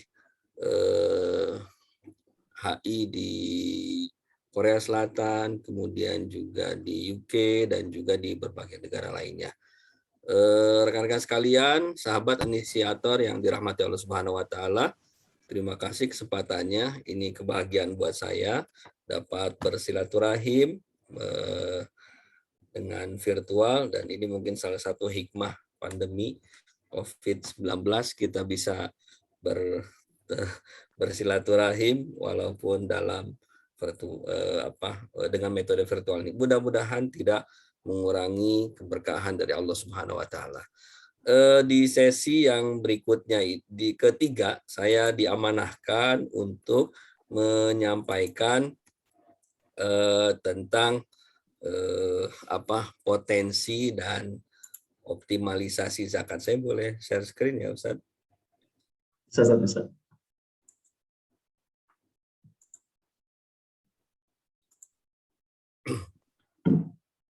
Sudah muncul ya? Ya, coba. Ya, baik. Tadi juga sudah disampaikan oleh Kang Rusdi mengenai potensi zakat. Saya belum sempat membaca bagaimana potensi zakat di luar negeri, yang pastinya tentunya sangat besar. Tadi juga disampaikan bagaimana perhatian dari PBB berkaitan dana zakat yang memang memiliki potensi yang tidak pernah turun. Jadi justru potensinya naik terus. Walaupun COVID, tapi dia terus naik. Saya mengumpulkan data yang dibuat oleh Basnas. Ini indikator pemetaan potensi zakat. Nah, jadi jumlah potensi ini tahun 2019 dibuat. Nilainya adalah 233,8 triliun. Ini dari lima jenis zakat.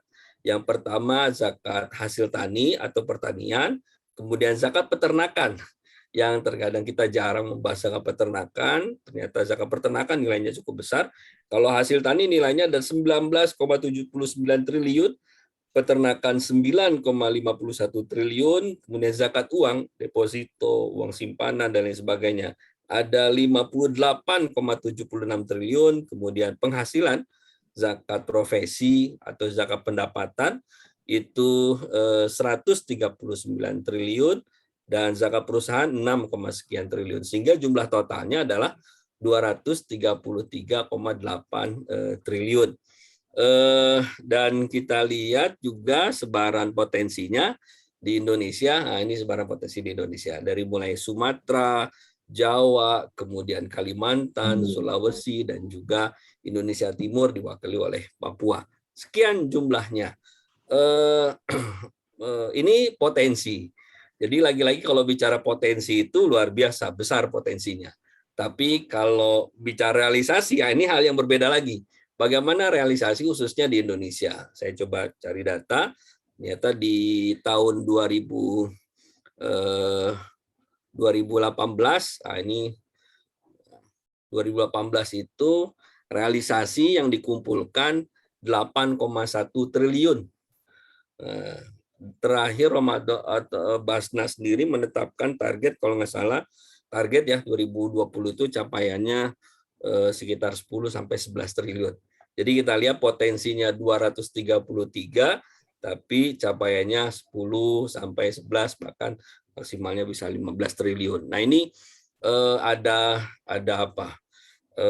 Ada gap yang cukup besar antara potensi dengan realisasi pengumpulan di Indonesia khususnya. Dalam sebuah kajian, Bank Indonesia membuat survei mengenai realisasi antara potensi dengan pengumpulan. Maka kemudian dan faktor apa yang membuat akhirnya potensi yang besar itu tidak tercapai. Salah satu di antara faktor yang dominan yang paling utama adalah faktor edukasi. Faktor edukasi, tauiyah, penyadaran, sosialisasi tentang zakat. Banyak masyarakat memahami zakat itu masih zakat klasik atau zakat yang hanya yang 5. Banyak juga yang memahami zakat itu dibayarkan langsung ke kiainya, keluarganya, dan lain sebagainya. Ini beberapa faktor yang membuat antara potensi dengan pengumpulan tidak seimbang. Kalau kita lihat, ini optimalisasi dalam pengelolaan zakat itu bisa dilihat dari 3. Saya membuat 3 aspek. Yang pertama dari pengumpulan, kemudian dari pendistribusian, dan juga dari pengelolaan. Jadi pengumpulan, pendistribusian, dan juga pengelolaan. Karena 3 aspek ini juga yang disebutkan oleh Kementerian Agama dalam penyusunan keputusan Menteri Agama tentang audit syariah, melihat 3 aspek. Di undang-undang juga harus ada 3 faktor ini. 3 unsur pengumpulan. Dalam pengumpulan, sahabat inisiator yang dirahmati Allah Subhanahu wa taala, maka yang harus dilakukan adalah memperluas objek zakat harta. Ini juga yang disampaikan oleh Syekh Qaradawi, diperluas objek zakatnya. Kalau tadi disampaikan Ustadz Oni ada macam-macam tuh objek zakatnya. Kenapa harus diperluas? Maka bisa kita lihat. Berdasarkan apa? Keumuman dalil Al-Quran dan hadis. Al-Quran dan hadis. Bahwa misalnya dalam surat Al-Baqarah 267 Allah Subhanahu wa taala mengatakan, A'udzubillahi minasyaitonirrajim, ya ayyuhalladzina amanu anfiqu min thayyibati ma kasabtum wa mimma akhrajna lakum minal ardi. Ketika Allah menyebutkan wajib bagi orang beriman menunaikan zakat min thayyibati ma kasabtum, dari semua penghasilan yang baik, maka kasabtum itu menunjukkan umum, maka siapa saja yang punya penghasilan yang baik wajib dikeluarkan zakat. Kemudian setiap harta itu perlu dibersihkan. Kata dalam Al-Quran disebutkan bahwa dalam Al-Quran Allah Subhanahu wa taala menyatakan wa fi amwalihim haqqun lisa'ili wal mahrum, bahwa dalam setiap harta mereka itu punya hak bagi yang minta-minta dan juga bagi al-mahrum, bagi orang yang miskin. Kemudian juga orang kaya punya keinginan mensucikan jiwanya, membersihkan hartanya. Al-Quran atau ayat 103, khud min amwalihim shadaqatan tutahhiruhum wa tuzakkihim biha. Juga dengan diperluas sumber objek zakat, maka kebutuhan fakir, miskin, mustahik lainnya dapat terpenuhi. Karena terakhir ada diinformasikan dalam beberapa data bahwa terjadi kenaikan angka kemiskinan di Indonesia disebabkan karena pandemi COVID ini. Kemudian dalam pengumpulan, hal yang harus dilakukan setelah memperluas objek zakat, bahwa zakat itu bukan hanya yang 5, bukan hanya pertanian, bukan hanya perniagaan, bukan hanya perhiasan emas dan perak, bukan hanya peternakan, dan juga bukan hanya rikas, barang tambang maupun hasil temuan, bahwa dia lebih luas daripada itu, maka harus dilakukan edukasi kepada masyarakat. Ini juga yang memang masih minim. Dan ini dalam diskusi saya dengan dalam beberapa kesempatan diskusi dengan Kementerian Agama, baik yang pusat maupun nasional, faktor edukasi ini juga sangat mempengaruhi. Peran Menteri Agama di setiap wilayah untuk mensosialisasi, mengedukasi juga masih minim. Lembaga LAS, lembaga amil zakat juga terbatas. Di Indonesia ini saat sekarang ini ada 617 organisasi pengelola zakat. 617 organisasi pengelola zakat, baik tingkat pusat, provinsi, maupun tingkat kota kabupaten. 20 sekian itu tingkat nasional atau tingkat pusat. Kenapa harus ada edukasi? Karena kalimat min amwalhim menunjukkan sebagian. Jadi yang wajib dikeluarkan hartanya adalah sebagian saja, bukan seluruhannya. Potensi zakat cukup besar. Ini sebelumnya. Kemudian dari sisi pendistribusian, apa yang harus kita lakukan dalam pendistribusian? Maka ini sebagaimana disarankan dalam hadis, kemudian juga ada dalam ketentuan Kementerian Agama dalam pengumpulan zakat di Indonesia, khususnya ini di Indonesia ya. Yang pertama adalah memprioritaskan tempat pengumpulan. Kemudian juga jika tempat pengumpulan sudah terdistribusi, maka dialihkan ke tempat yang lainnya. Ini di Indonesia khususnya. Kemudian juga proporsional dan adil dalam setiap asnaf. Nanti kita akan belajar apa itu asnaf. Siapa itu fakir miskin, berapa porsinya, siapa itu gorimin, siapa saja masuk kategori min, siapa itu mu'alaf, apakah sekian tahun masih bisa disebut mu'alaf, rikob, ibnu sabil, fi sabilillah, dan lain sebagainya. Kita akan belajar. Dalam pendistribusian, ini lembaga zakat, maka yang harus dilakukan adalah proporsional. Tidak mesti dananya itu dibagi rata masing-masing 1/8 semua kebagian, karena keadilan itu bukan dibuktikan, ditunjukkan dengan 1/8, 1/8, 1/8, tapi proporsi. Kalau dananya ada banyak, mustahiknya banyak, maka distribusikan, wajib distribusikan ke semua. Kalau memang tidak ada, maka buat prioritas. Berapa persentase buat fakir miskin? Pastinya presentasinya harus lebih banyak dibandingkan asnaf-asnaf yang lainnya. Dan amil tadi disinggung, berapa buat amil tadi disebutkan oleh Ustaz Oni, maksimal diatur oleh dalam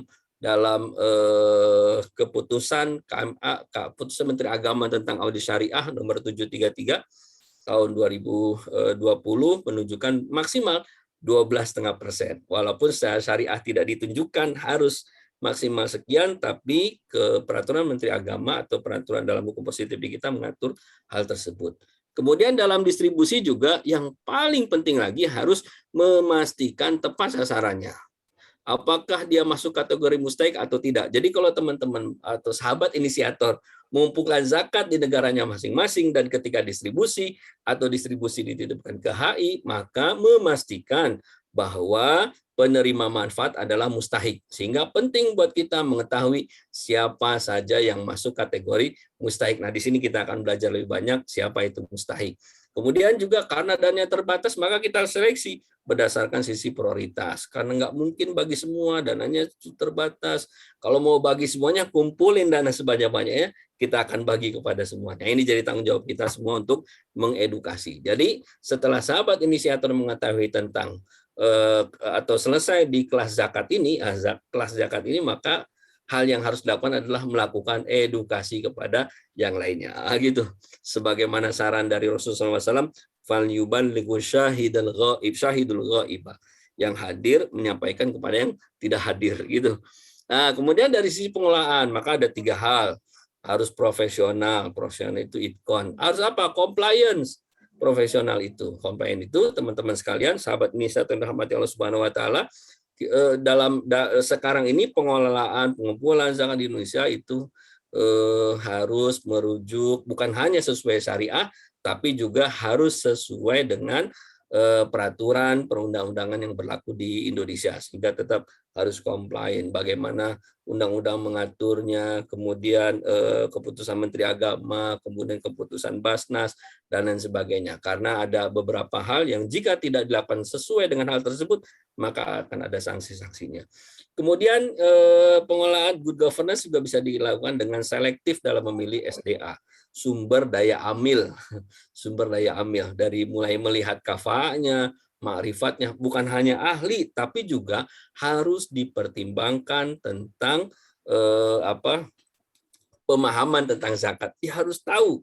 Maka tidak bisa seorang yang mengumpulkan zakat, dia tidak paham tentang zakat. Bagaimana mungkin dia mengumpulkan, tapi dia nggak ngerti apa yang dia kumpulkan. Kemudian yang ketiga, efektif dan efisien. Sahabat inisiator yang dirahmati Allah Subhanahu wa taala, ini sebagai pengantar diskusi kita pada sore waktu Indonesia bagian barat, pagi, siang, atau malam mungkin bagi waktu teman-teman. Ini yang dapat saya sampaikan. Wallahu a'lam bishawab. Terima kasih.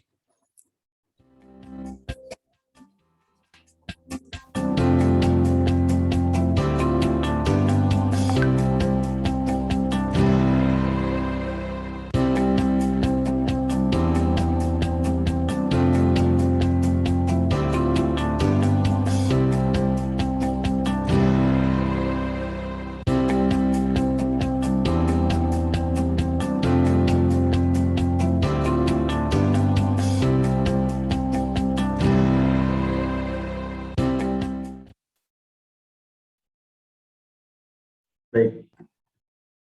Terima kasih Ustaz Muhammad Salman al-Sibisi yang telah menyampaikan ilmunya, Masya Allah, luar biasa para sahabat inisiator. Potensi dan optimalisasi zakat beliau menyampaikan ada 3 P kalau saya merangkum, menyampaikan pengumpulan, distribusian, kemudian pengolahan. Kalau kita berbicara tentang pengumpulan, dia menyampaikan bagaimana memperluas sumber dan objek zakat, dan tentunya ini berkaitan dengan keumuman dari Al-Quran dan hadis sunnah Rasulullah SAW, dan juga disampaikan kembali oleh beliau bahwa kata min dalam surat At-Taubah ayat 103 ini cukup menarik ya, bahwa dalam pengumpulan itu tidak hanya bicara tentang pengumpulan sumber, tapi bagaimana ini bagaimana memperbanyak edukasi kepada masyarakat. Tentunya ini adalah seminar pada saat ini, pada acara ini, bahkan di Masterclass Zakat nanti adalah menjadi edukasi kita untuk merealisasikan bagaimana surat At-Taubah ayat 9, At-Taubah ayat 103 ini. Kemudian juga proporsional dan adil kepada setiap asnaf. Dan ini juga pengelolaan disampaikan tentang good governance, tentang itqan dan sebagainya, dan tentunya ini cukup menarik kalau kita peran aktif nanti di Masterclass Zakat. Para sahabat inisiator yang dirahmati ta'ala, 2 pemateri tadi dari Ustadz Agus Setiawan LCNA dan juga Ustadz Muhammad Salman LCNSC telah menyampaikan paparan materinya. Insya Allah kita akan buka sesi tanya jawab bagi para sahabat inisiator. Siapkan pertanyaannya. Dari sesi pertama kita akan buka 2 orang petanya, dan nanti kalau waktu kita cukup kita akan buka lagi dengan 2 orang petanya. Namun para sahabat inisiator, sebelum menuju sesi pertanyaan, kita simak terlebih dahulu adalah tentang bagaimana review dalam Masterclass Zakat nanti di pekan selanjutnya.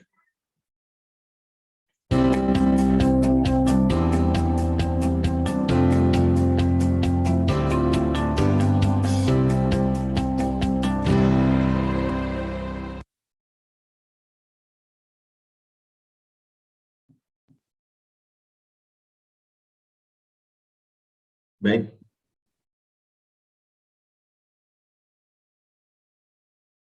bisa ditampilkan ya, para sahabat inisiator, bahwa nanti di zakat flash ini ada berapa, nanti saya coba saya jelaskan tentang materi yang didapatkan nanti. Yang pertama ini ada sejarah zakat dalam Islam, kemudian yang kedua adalah perbedaan zakat infak dan sedekah, dan kemudian perhitungan zakat dan harta-harta wajib zakat, fikih zakat, bahkan materi fikih zakat kontemporer, fikih pendayaan gudang zakat, kemudian muamalah kontemporer, transaksi dalam Islam, dan tentunya yang cukup menarik disampaikan itu adalah manajemen pengelolaan zakat. Sahabat inisiator, bahkan bagaimana, apakah kemudian dalam kelas zakat ini benefit yang didapatkan oleh teman-teman, yaitu adalah ilmu yang praktis dalam zakat, modul sertifikasi atau sertifikat, dan konsultasi zakat, dan video materi. Para fasilitator, bagi teman-teman, para sahabat yang tentunya ini ilmu yang cukup luar biasa dalam kehidupan kita dan cukup berkembang pada saat-saat ini. Bagi teman-teman, silakan menghubungi di negaranya masing-masing, di UK, di Jepang, Korea, di Kuwait, di Qatar, bahkan di Malaysia, di Australia, dan di negara-negara yang tidak saya sebutkan satu persatu. Dan mudah-mudahan ke depan akan dimulai 16 Oktober bila nanti waktu permasalahan teknis nanti kita akan sampaikan. Lebih lanjutnya akan disampaikan kepada di beberapa perwakilan Himun Hiatib di beberapa negara. Itu sekilas terkait dengan online zakat flash nanti. Para sahabat inisiator yang ta'ala, kita akan kembali tentang sesi tanya jawab. Kita akan buka sesi yang pertama untuk 2 orang bertanya. Bagi para sahabat inisiator yang ingin bertanya, silakan raise hand.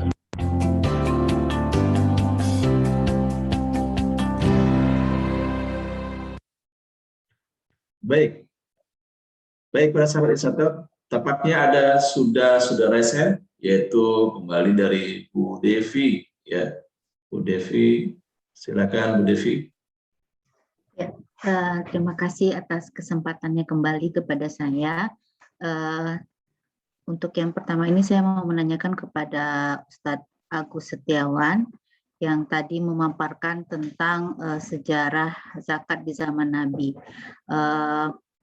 kemudian dalam bentuk baitul mal dan sebagainya. Tadi sebenarnya saya menangkap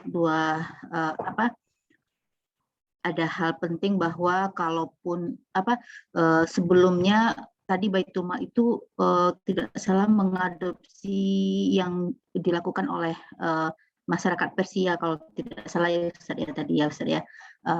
Artinya bagaimana nih Ustaz, kita harus apa yang dilakukan oleh Rasulullah, tapi kita juga bisa mengadopsi hal-hal hikmah yang kebaikan tadi yang Ustadz sampaikan tadi. Nah, kalau kita berkaca kepada zakat di Indonesia sendiri kan tidak persis sama pelaksanaan zakatnya seperti pada masa Rasulullah. Dalam hal ini negara yang mengendalikan penuh gitu, karena negara juga artinya negara itu memberikan juga kepada masyarakat seperti yang dilakukan oleh las-las itu untuk juga ikut terlibat dalam mengelola dana zakat ini sendiri. Jadi sebenarnya kalau secara fikihnya itu Ustadz, sejauh mana kita mengikuti Rasulullah, kemudian sejauh mana lagi kita bisa mengadopsi hal-hal yang baik itu Ustadz. Karena memang kita tidak pungkiri juga, saya melihat tarik-menarik antara pengelolaan zakat oleh negara dan oleh masyarakat ini seperti selalu ada tarik-menariknya. Nah, kalau misalnya di sisi pemerintah ingin misalnya mewajibkan salah satunya ASN untuk berzakat, tetapi kalau lihat dari polanya lembaga amil zakat kan bagaimana mengedukasi, membujuk gitu kan. Tapi kalau pola negara adalah bagaimana mewajibkan dengan kekuatan, dengan power gitu seperti itu. Jadi mohon tanggapannya Ustaz.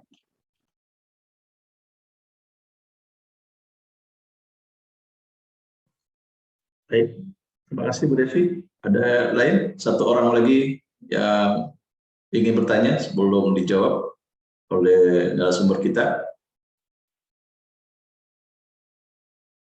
Silakan untuk raise hand.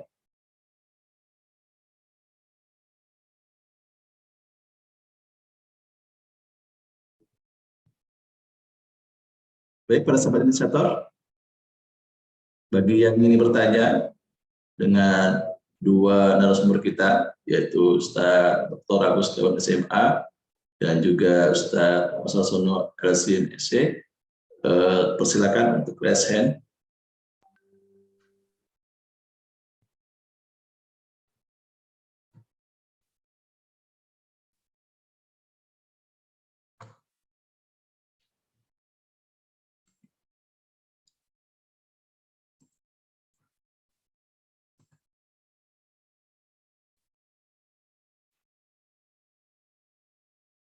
Oh, baik, ternyata ada di kolom chat ya.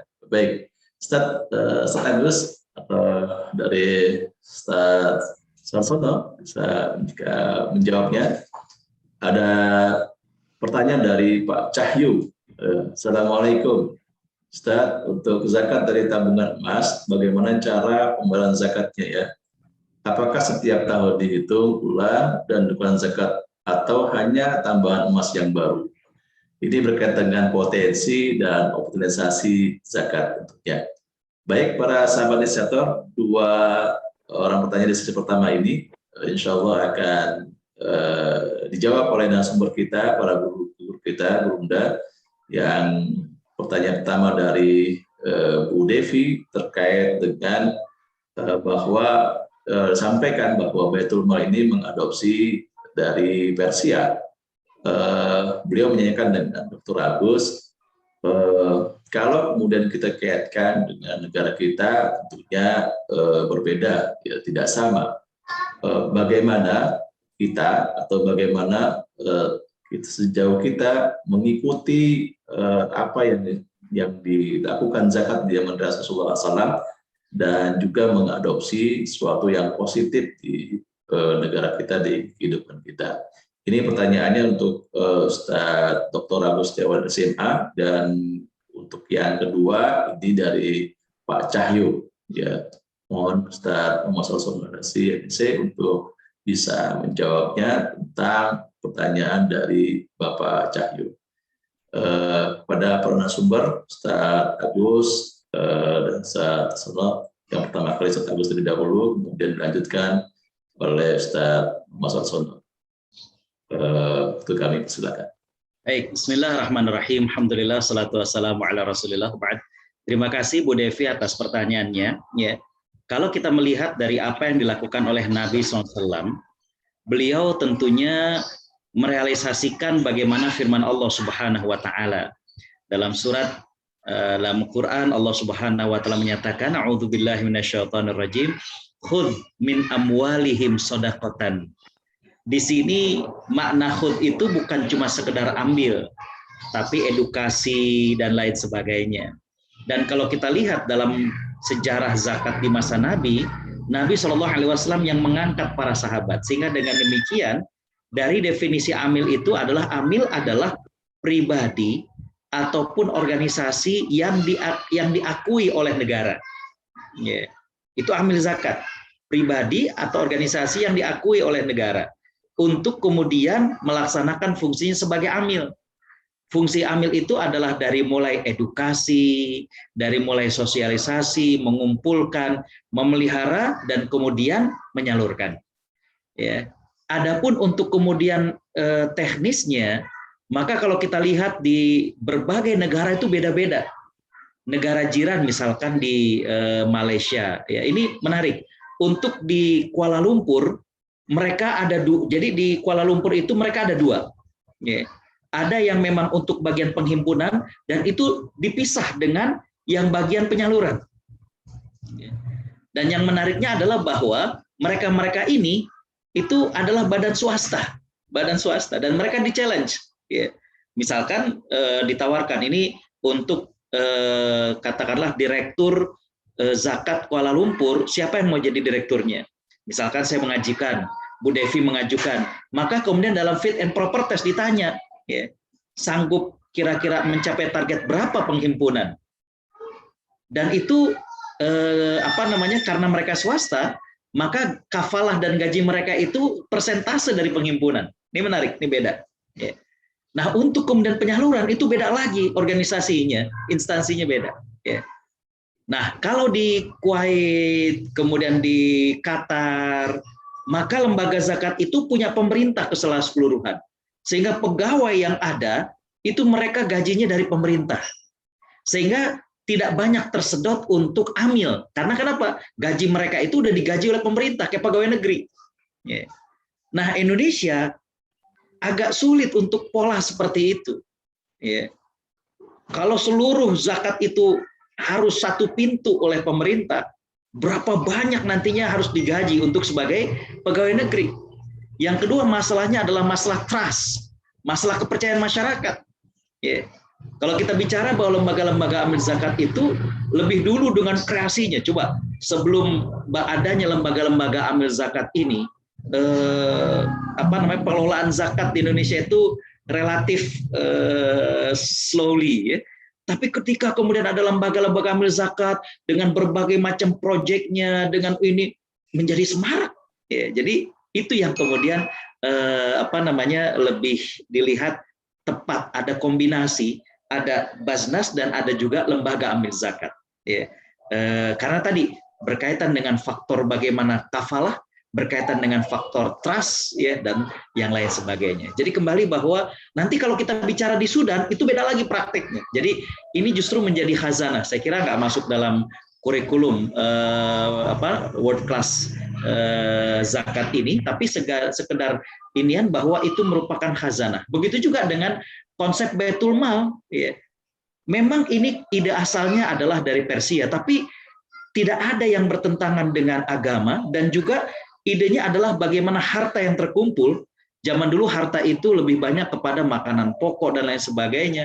Nah, bagaimana agar tahan? Nah, itulah maka kemudian adanya Baitul Mal. Ya, kalau sekarang sudah dalam bentuk uang dan lain sebagainya. Ya, saya kira itu mungkin, ya, wallahu a'lam.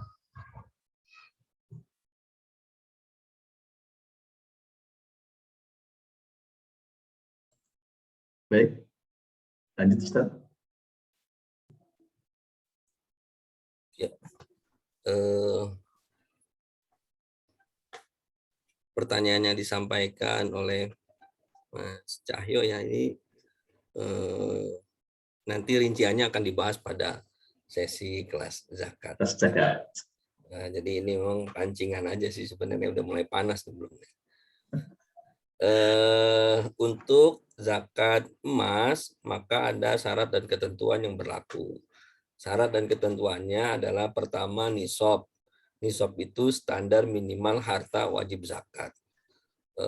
Standar minimal harta wajib zakat emas itu minimalnya 85 gram. 85 gram. Kemudian ketentuan yang kedua adalah harus disimpan atau dimiliki selama 1 tahun.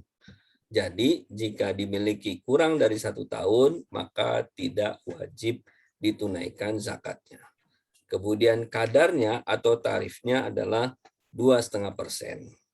Jadi 85 gram minimalnya. Jika seseorang punya emas, tabungan emas atau perhiasan emas atau tabungan emas dalam bentuk sekarang ini emas batangan misalnya ya, atau emas antam, ia miliki sebanyak 100 gram disimpan selama 1 tahun, maka 100 gram itu wajib ditunaikan zakatnya sebanyak 2,5%. Boleh ditunaikan dari emasnya langsung, boleh juga dari nilainya. Dan ketentuan zakat emas ini adalah nisab dan haul. Karena ini kewajiban harta.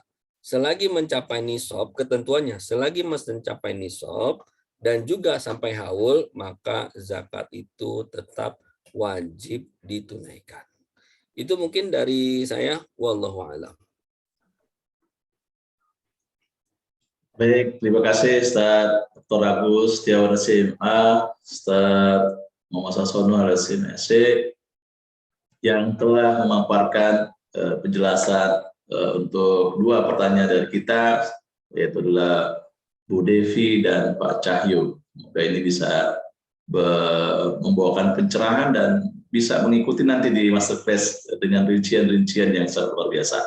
Tentunya dengan waktu kita yang sangat singkat ini, dari narasumber yang pertama sudah menyampaikan bagaimana kedudukan zakat, regulasi, bahkan sisi dengan kontemporernya, dan sampai kembali dengan materi yang kedua Ustadz Agus Setiawan menyampaikan bagaimana zakat itu di era Rasulullah, sahabat, sampai dirinya Baitul Mal, hal pengelolaan dari Baitul Mal, kemudian disampaikan oleh Ustadz kita Sono tentang 3P yang beliau sampaikan, pengumpulan, kemudian pendistribusian dan pengelolaan.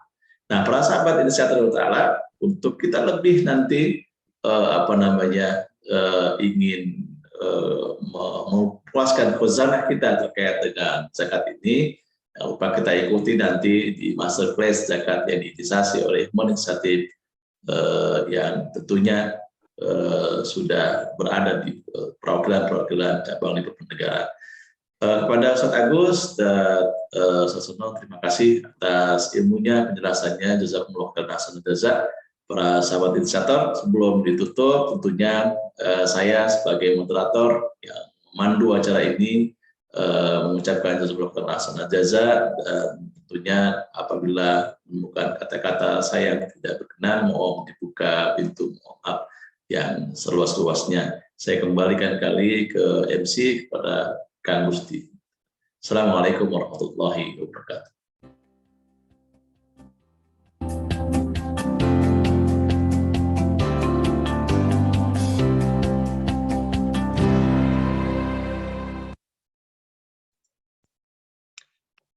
Alhamdulillahirrabbilalamin, subhanallah, Masya Allah, luar biasa sekali materi yang disampaikan para narasumber kita, guru-guru kita. Saya menyadari bahwa banyak sekali pertanyaan ya, atau hal-hal yang kayaknya perlu hal-hal lebih detail lagi. Karena itu kami dari Human Initiative, kolaborasi berbagai Human Initiative di worldwide, kita menginisiasi sebuah program kelas zakat, sahabat inisiator. Dan luar biasanya kelas zakat ini akan kita gulirkan mulai minggu depan dan gratis. Jadi silahkan para sahabat inisiator mengikuti ya, link pendaftaran yang sudah ada di kolom chat.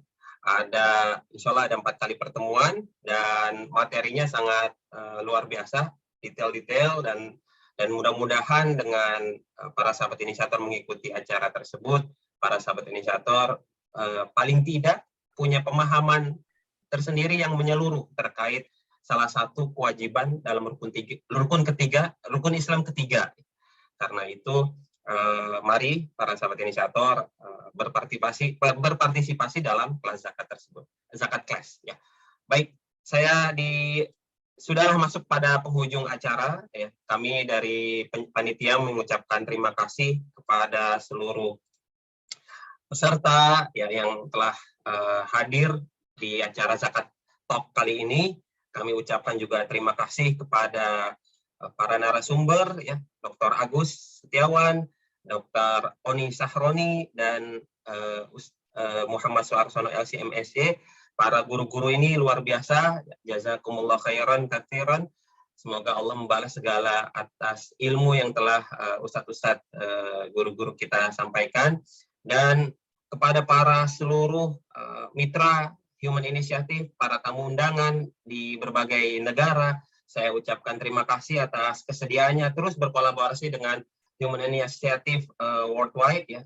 Kami di Human Initiative Korea, Human Initiative Australia, dan Human Aid Initiative di UK berusaha menghadirkan edukasi ini ya, edukasi zakat ini kepada teman-teman semuanya. Semoga edukasi ini merupakan bagian pemahaman buat kita agar nilai-nilai kemanusiaan dalam manfaat zakat ini bisa terlaksana kepada orang-orang, para penerima manfaat yang membutuhkan gitu. Nah, karena itu di penghujung ini saya terima kasih sekali lagi terhadap semua panitia yang sudah ikut bersusah payah menghadirkan acara ini, dan insya Allah nanti kita akan ketemu di program Zakat Class. Ya, silahkan disebarluaskan informasi ini ke berbagai teman-temannya dan lain sebagainya. Ya. Terakhir saya sebagai MC, ya, Muhammad Rusdi menutup acara ini. Saya mohon maaf jika ada kata-kata yang kurang berkenan disampaikan dari tadi. Semoga acara ini bermanfaat buat kita, dan kita tutup sama-sama dengan bacaan hamdalah, alhamdulillahirabbil alamin, dan doa kifaratul majlis, subhanakallahumma bihamdika asyhadu an la ilaha illa anta astaghfiruka wa atubu ilaik. Wabillahi taufiq wal hidayah. Wassalamualaikum warahmatullahi wabarakatuh.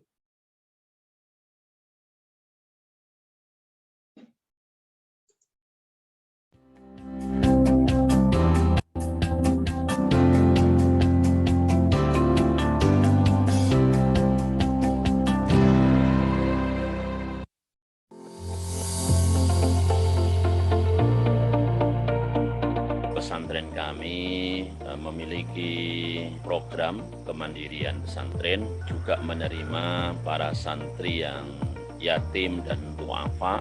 Di antara mereka ada yang kami gratiskan, sehingga perlu ada usaha-usaha yang menopang program tersebut. Dan salah satu yang kami upayakan sebagaimana background yang ada di sini adalah peternakan, baik itu sapi maupun kambing dan domba. Alhamdulillah ini ada dukungan dari teman-teman Human Initiative, ya, HI, dan kami sangat berterima kasih atas sokongan dari Bapak Ibu semua. Mudah-mudahan usaha ini terus berkembang dan betul-betul bisa menopang kemandirian pesantren sebagaimana yang kami harapkan.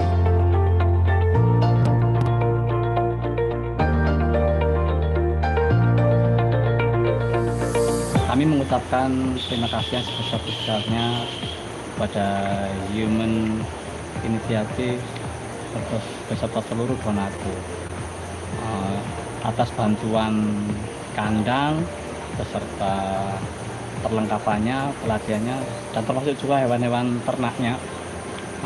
Semoga bantuan ini kedepannya bisa memberi manfaat secara ekonomi kepada kami, yaitu Pondok Pesantren Darul Ukhuwah. Jazakumullah khairan katsiran. Barakallah. Terima kasih.